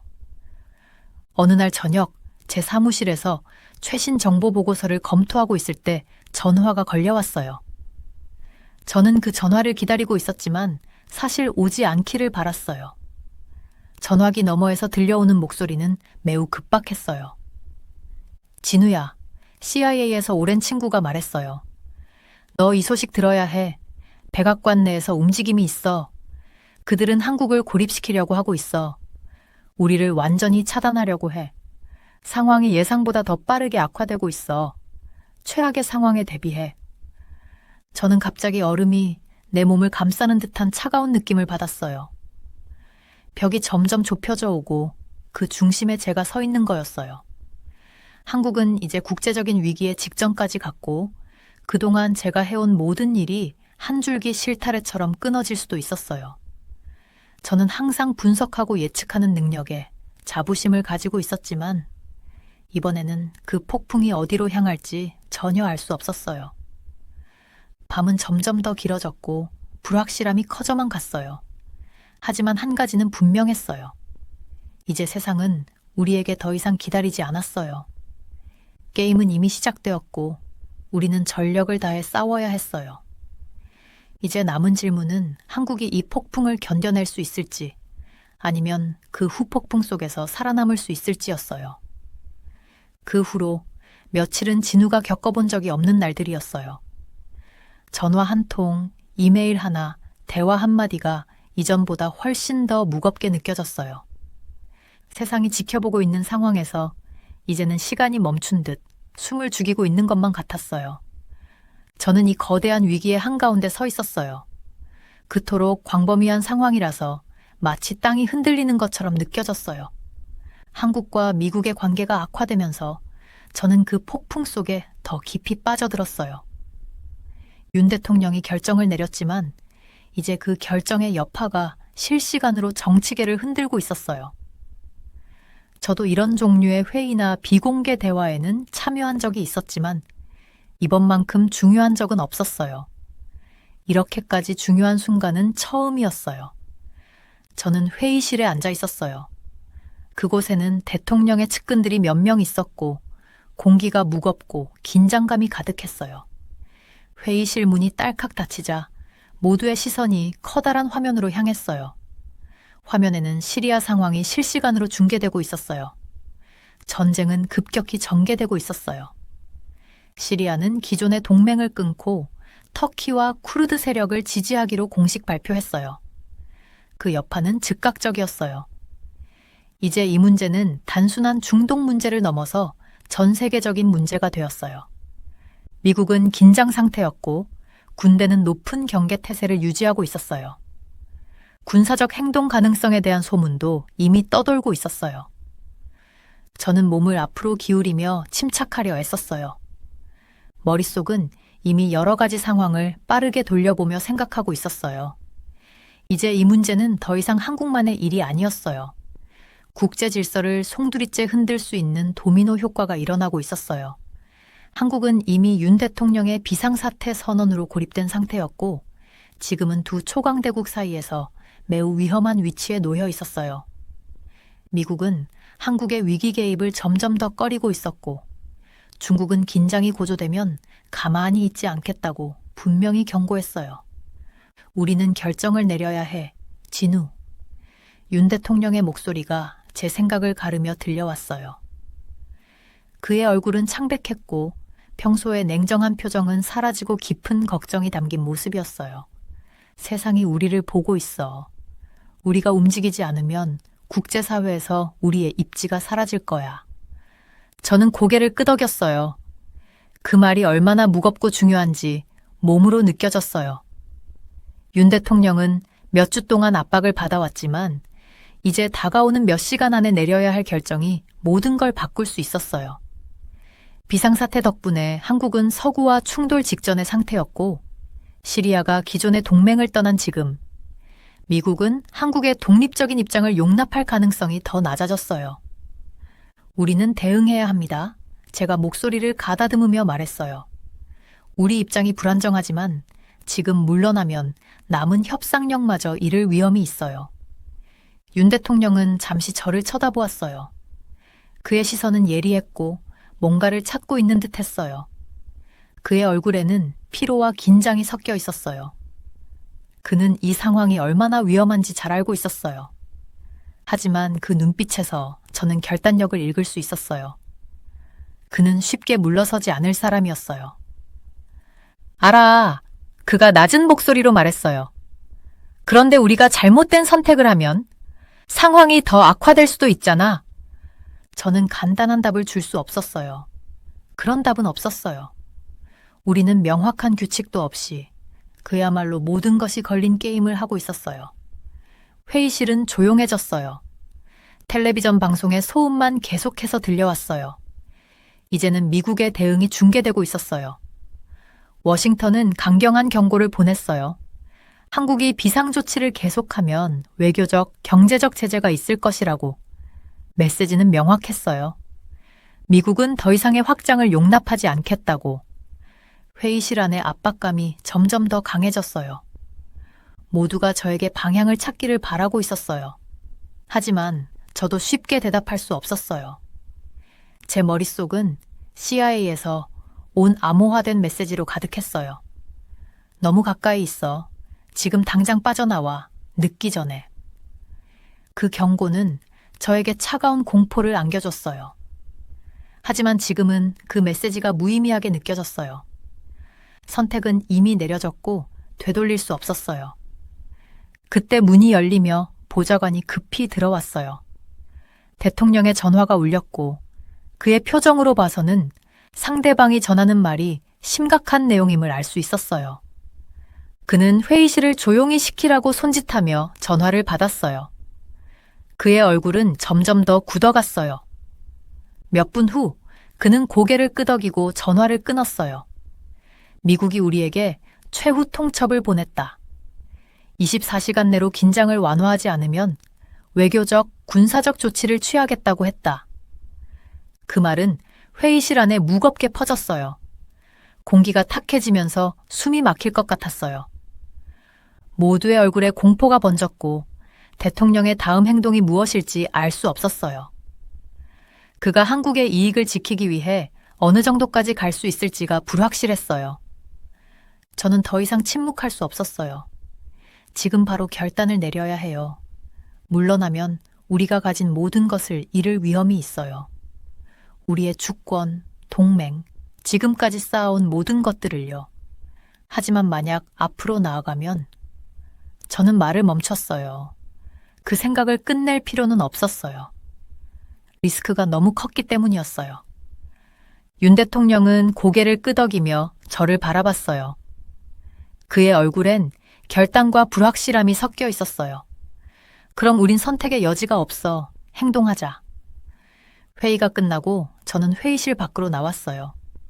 가슴은 뛰고 머릿속은 복잡했어요. 사건은 반복해서 떠올랐고 세상은 곧 변할 거라는 느낌이 들었어요. 그리고 한국은 그 변화의 중심에 서 있었어요. 이 모든 일에서 제 역할은 이제 상상했던 것보다 훨씬 더 중요해졌어요. 사무실로 돌아가는 길, 저는 한 가지는 확실히 알 수 있었어요. 어떤 일이 일어나든 세상은 절대로 예전과 같지 않을 거라는 걸요. 저는 이미 한계를 넘었고 돌아갈 수 없었어요. 소식이 전해지자 방 안은 침묵에 휩싸였어요. 몇 달 동안 쌓여왔던 긴장이 결국 터져버린 거죠. 정부 안에서는 이 소식이 의미하는 바가 무엇인지 모두가 알았어요. 단지 한국만의 문제가 아니라 전 세계적인 전환점을 의미하는 사건이라는 걸요. 저는 브리핑 룸에 앉아서 주요 국제 뉴스가 실시간으로 나오고 있는 큰 화면을 응시하고 있었어요. 뉴스 내용은 분명했어요. 미국은 한국의 비상사태를 공식적으로 비난하면서 그것을 세계 질서에 대한 도전으로 간주한다고 발표했죠. 이제 이건 단순한 외교적 충돌이 아니라 동맹 관계를 재편성하고 정부를 무너뜨릴 수 있는 위기가 된 거였어요. 윤석열 대통령은 이미 결정을 내리셨어요. 이제 그 결정의 결과가 우리 눈앞에서 펼쳐지고 있었죠. 저는 방을 둘러봤어요. 정부 관계자들, 보좌관들, 군사자문들 모두가 결연한 표정을 짓고 있었어요. 하지만 그 밑에는 두려움과 의심이 묻어났죠. 이 상황을 해결할 수 있을까? 만약 우리가 정말로 고립된다면 어떻게 될까? 대통령은 보이지 않았어요. 사실 그럴 줄 알았어요. 대통령은 행동하는 분이시고 이런 상황에서 그냥 기다리지는 않으시니까요. 이번 위기의 다음 단계를 준비하고 계실 텐데 그게 무엇일지는 저도 전혀 알 수 없었어요. 그분이 어떤 압박을 받고 계실지 상상할 수밖에 없었죠. 모든 결정이 전 세계에 영향을 미칠 테니까요. 진우 씨, 누군가 말했어요. 저는 고개를 돌려보니 동료인 한지호가 다가오고 있었어요. 그는 이 방에서 비교적 젊은 분석가였지만 예리한 사고와 사람을 읽는 능력 덕분에 제가 그를 존경하고 있었죠. 그도 걱정하는 눈치였지만 눈에는 불꽃이 있었어요. 워싱턴에서 온 최신 보고서 봤어요? 심각해요. 미국이 대규모 제재를 준비 중이에요. 저는 고개를 끄덕였어요. 속이 꽉 막힌 듯한 느낌이 들었어요. 이 상황은 예고된 일이었죠. 한국은 미국과 중동에서 불안정한 상황 사이에서 아슬아슬한 줄타기를 해왔으니까요. 이제 돌이킬 수 없었어요. 우리는 여파를 준비해야 해요. 제가 말했어요. 목소리는 낮지만 확실했어요. 우리가 지난 몇 주 동안 해온 모든 게 다 무너질 수도 있어요. 지호는 말을 잇지 못하고 삼켰어요. 우리가 진짜 고립된 거예요. 그게 최악의 시나리오인 거죠. 그의 눈 속에서 불안이 느껴졌어요. 우리 둘 다 깊이 빠져 있었죠. 너무 깊어서 이제 돌아갈 수 없었어요. 모르겠어요. 하지만 당황하면 안 돼요. 우리는 침착해야 해요. 그 말을 하면서 며칠 전 CIA 연락처와 나눴던 대화가 머릿속을 떠나지 않았어요. 경고는 분명했어요. 미국은 한국을 고립시킬 구실을 찾고 있었어요. 그들은 한국을 전략적 이해관계의 위협이 될 수 있는 위험 요소로 보고 있었죠. 비상사태를 선언한 결정은 그들에게 그런 기회를 준 셈이었어요. 하지만 제가 아는 사실을 아무에게도 말할 수 없었어요. 아직은 아니었죠. CIA에서 받은 정보는 기밀이었고 그게 유출되면 제 경력은 물론 제 생명까지 위험해질 수 있었어요. 저는 대통령과 이야기를 해야 했어요. 다음 단계가 무엇인지 세상이 아직 다 알지 못하는 걸 대통령은 알아야 했으니까요. 몇 분 후 저는 청와대의 긴 복도를 걸어가고 있었어요. 생각의 무게가 육체적으로 압박을 가하는 것처럼 느껴졌어요. 한 걸음 한 걸음이 그 침묵 속에서 울리는 것 같았죠. 뭔가 잘못된 일이 일어나고 있다는 느낌을 지울 수 없었어요. 우리가 예고했던 폭풍이 결국 왔고 이제 숨을 곳도 없다는 생각이 들었어요. 대통령실에 도착했을 때 한 보좌관이 저를 멈춰섰어요. 상황실로 가셔야 합니다. 보좌관이 급하게 말했어요. 얼굴이 창백했죠. 저는 더 이상 묻지 않았어요. 뭔가 큰일이 일어나고 있다는 걸 직감할 수 있었거든요. 상황실 안에서 윤 대통령은 테이블 맨 앞에 서 계셨고 군사 및 정보자문들이 둘러싸고 있었어요. 그의 표정은 굳어 있었지만 눈빛은 예리하고 깨어 있었죠. 그는 절대 물러서지 않을 거라는 생각이 들었어요. 최신 정보가 들어왔습니다. 군 관계자가 두꺼운 서류를 대통령 앞에 놓으며 말했어요. 미국이 태평양에서 군을 동원하기 시작했습니다. 우리가 반응할 때까지 기다리지 않고 움직이고 있어요. 대통령은 고개를 끄덕였지만 표정에서는 피로와 긴장이 묻어났어요. 대통령은 언제나 강력하고 결단력 있는 행동을 믿는 분이셨지만 지금은 상황의 심각성을 외면할 수 없었던 거죠. 진우 씨, 대통령이 저를 향해 말씀하셨어요. 우리는 이제 무엇을 해야 합니까? 저는 이 순간을 준비해 왔어요. 다양한 옵션을 검토하고 리스크를 분석했죠. 하지만 이 순간이 와서 제 머릿속은 하얘졌어요. 지금 선택하는 것이 무엇이든 그게 우리 모두가 그동안 해온 모든 일의 끝을 의미할 수 있다는 생각이 들었죠. 대통령님, 제가 말문을 열었어요. 목소리는 안정적이었지만 내면은 혼란스러웠어요. 우리가 해야 할 최선은 차분함을 유지하고 신중하게 행동하는 것입니다. 미국은 공격적인 자세를 보이고 있지만 우리는 외교적으로 대응할 수 있습니다. 우리는 이 싸움을 혼자 할 수 없지만 협상으로 어떤 해결책을 도출할 수 있을지도 모릅니다. 대통령은 즉시 대답하지 않으셨어요. 오랫동안 고요히 서 계시더니 마치 제 말을 위기 상황의 중대함과 비교하는 듯한 표정으로 잠시 생각하셨죠. 결국 대통령은 조용히 말했어요. 동의합니다. 하지만 시간이 없어요. 저는 명확한 대답을 내릴 수 없었어요. 누구도 그럴 수 없었죠. 세상은 지켜보고 있었고 다음 행동을 기다리고 있었어요. 그리고 그 방에서 서 있으면서 저는 중요한 걸 깨달았어요. 이제 이건 단순한 정치적 위기가 아니었어요. 이것은 생존을 위한 싸움이었죠. 각자의 결정은 한국뿐 아니라 전 세계에 지속적인 영향을 미칠 거였어요. 저는 상황실을 떠나며 그 순간의 무게가 더욱 짓누르는 것을 느꼈어요. 무엇이 일어날지 전혀 알 수 없었죠. 하지만 한 가지는 확실했어요. 이제 세상은 결코 예전 같지 않을 거라는 거요. 폭풍 뒤의 고요함은 그것을 앞서던 혼란만큼이나 귀를 먹먹하게 만들었습니다.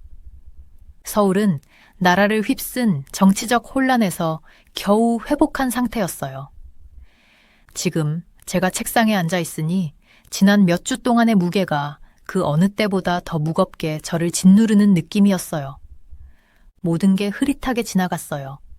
회의, 전화, 늦은 밤까지 계속된 전략회의, 그리고 사방에서 몰아치는 압박. 저는 지정학적 분석가로서 정치와 국제관계의 교차점에서 일하는 것이 어떤 위험을 동반하는지 항상 알고 있었어요. 하지만 이렇게 개인적으로 큰 영향을 받을 줄은 예상하지 못했죠. 저는 사무실 창밖을 바라보며 늦은 오후의 태양이 지평선 너머로 지는 모습을 지켜봤어요. 서울은 제 앞에 펼쳐져 있었죠. 생동감 넘치고 살아있지만 어딘가 불안한 고요함이 감도는 도시였어요. 사람들은 뭔가 거대한 변화가 일어난 걸 느끼는 듯 했지만 그게 정확히 무엇인지는 알 수 없는 듯 했죠.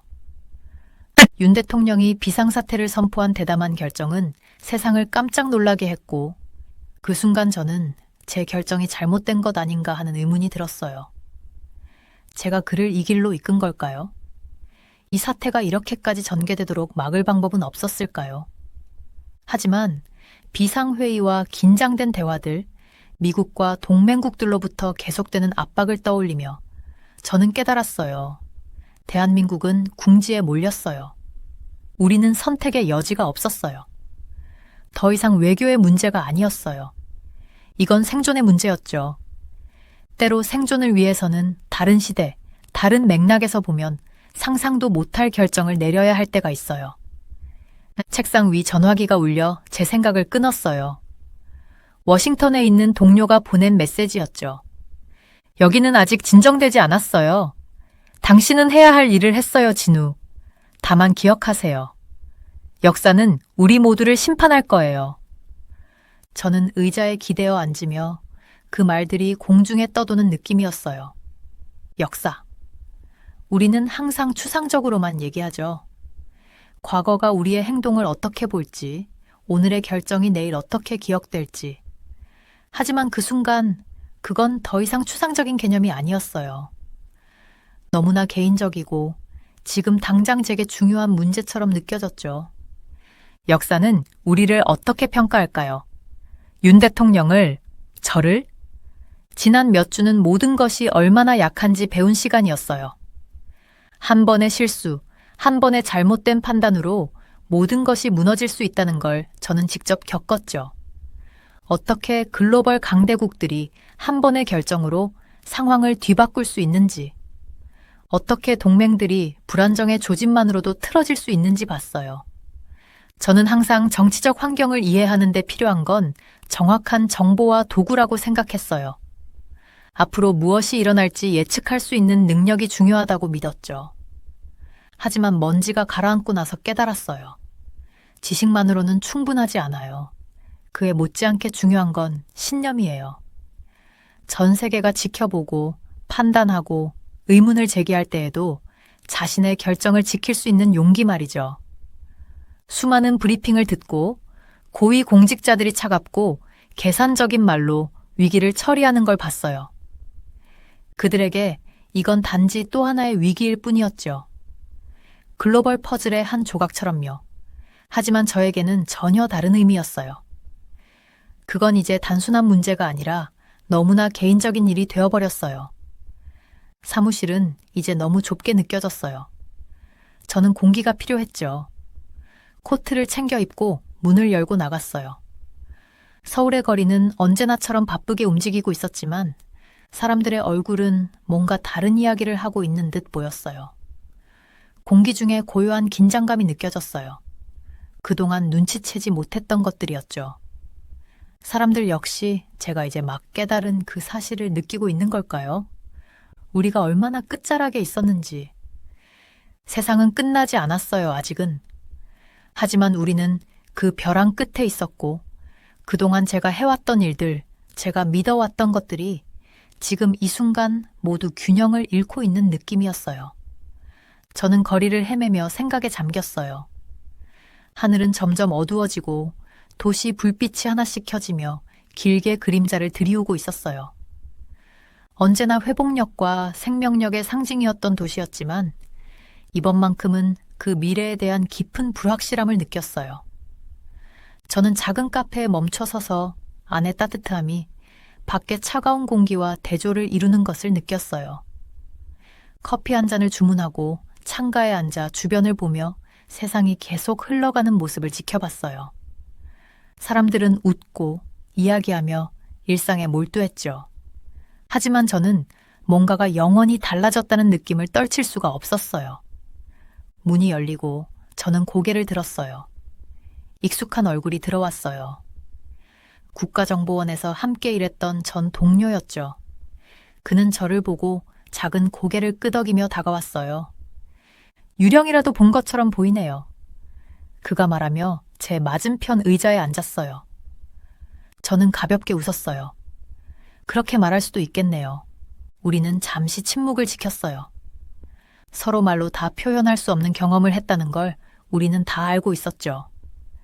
위기는 아직 끝나지 않았지만 즉각적인 위험은 지나갔어요. 이제 결정은 내렸고 결과는 나왔어요. 우리가 할 수 있는 건 세상이 어떻게 적응해 나갈지 지켜보는 것뿐이었죠. 드디어 제가 입을 열었어요. 우리가 제대로 한 건가요? 그는 저를 바라보며 표정이 읽히지 않았어요. 그 순간에는 그랬죠. 하지만 역사가 진정한 심판자가 될 거예요. 저는 그 말의 무게가 제게 온전히 전달되는 걸 느끼며 고개를 끄덕였어요. 역사. 그것은 너무 멀기도 하고 너무 가까운 느낌이었어요. 밤이 깊어가고 외부의 서울은 여전히 계속해서 삶을 이어가고 있었어요. 저는 그 다음 장이 무엇일지 궁금했어요. 저와 세계 모두에게 말이죠. 폭풍은 지나갔지만 그 여파는 계속될 거예요. 그리고 저는 아직도 가장 힘든 시간이 다가올 것 같은 예감을 지울 수 없었어요.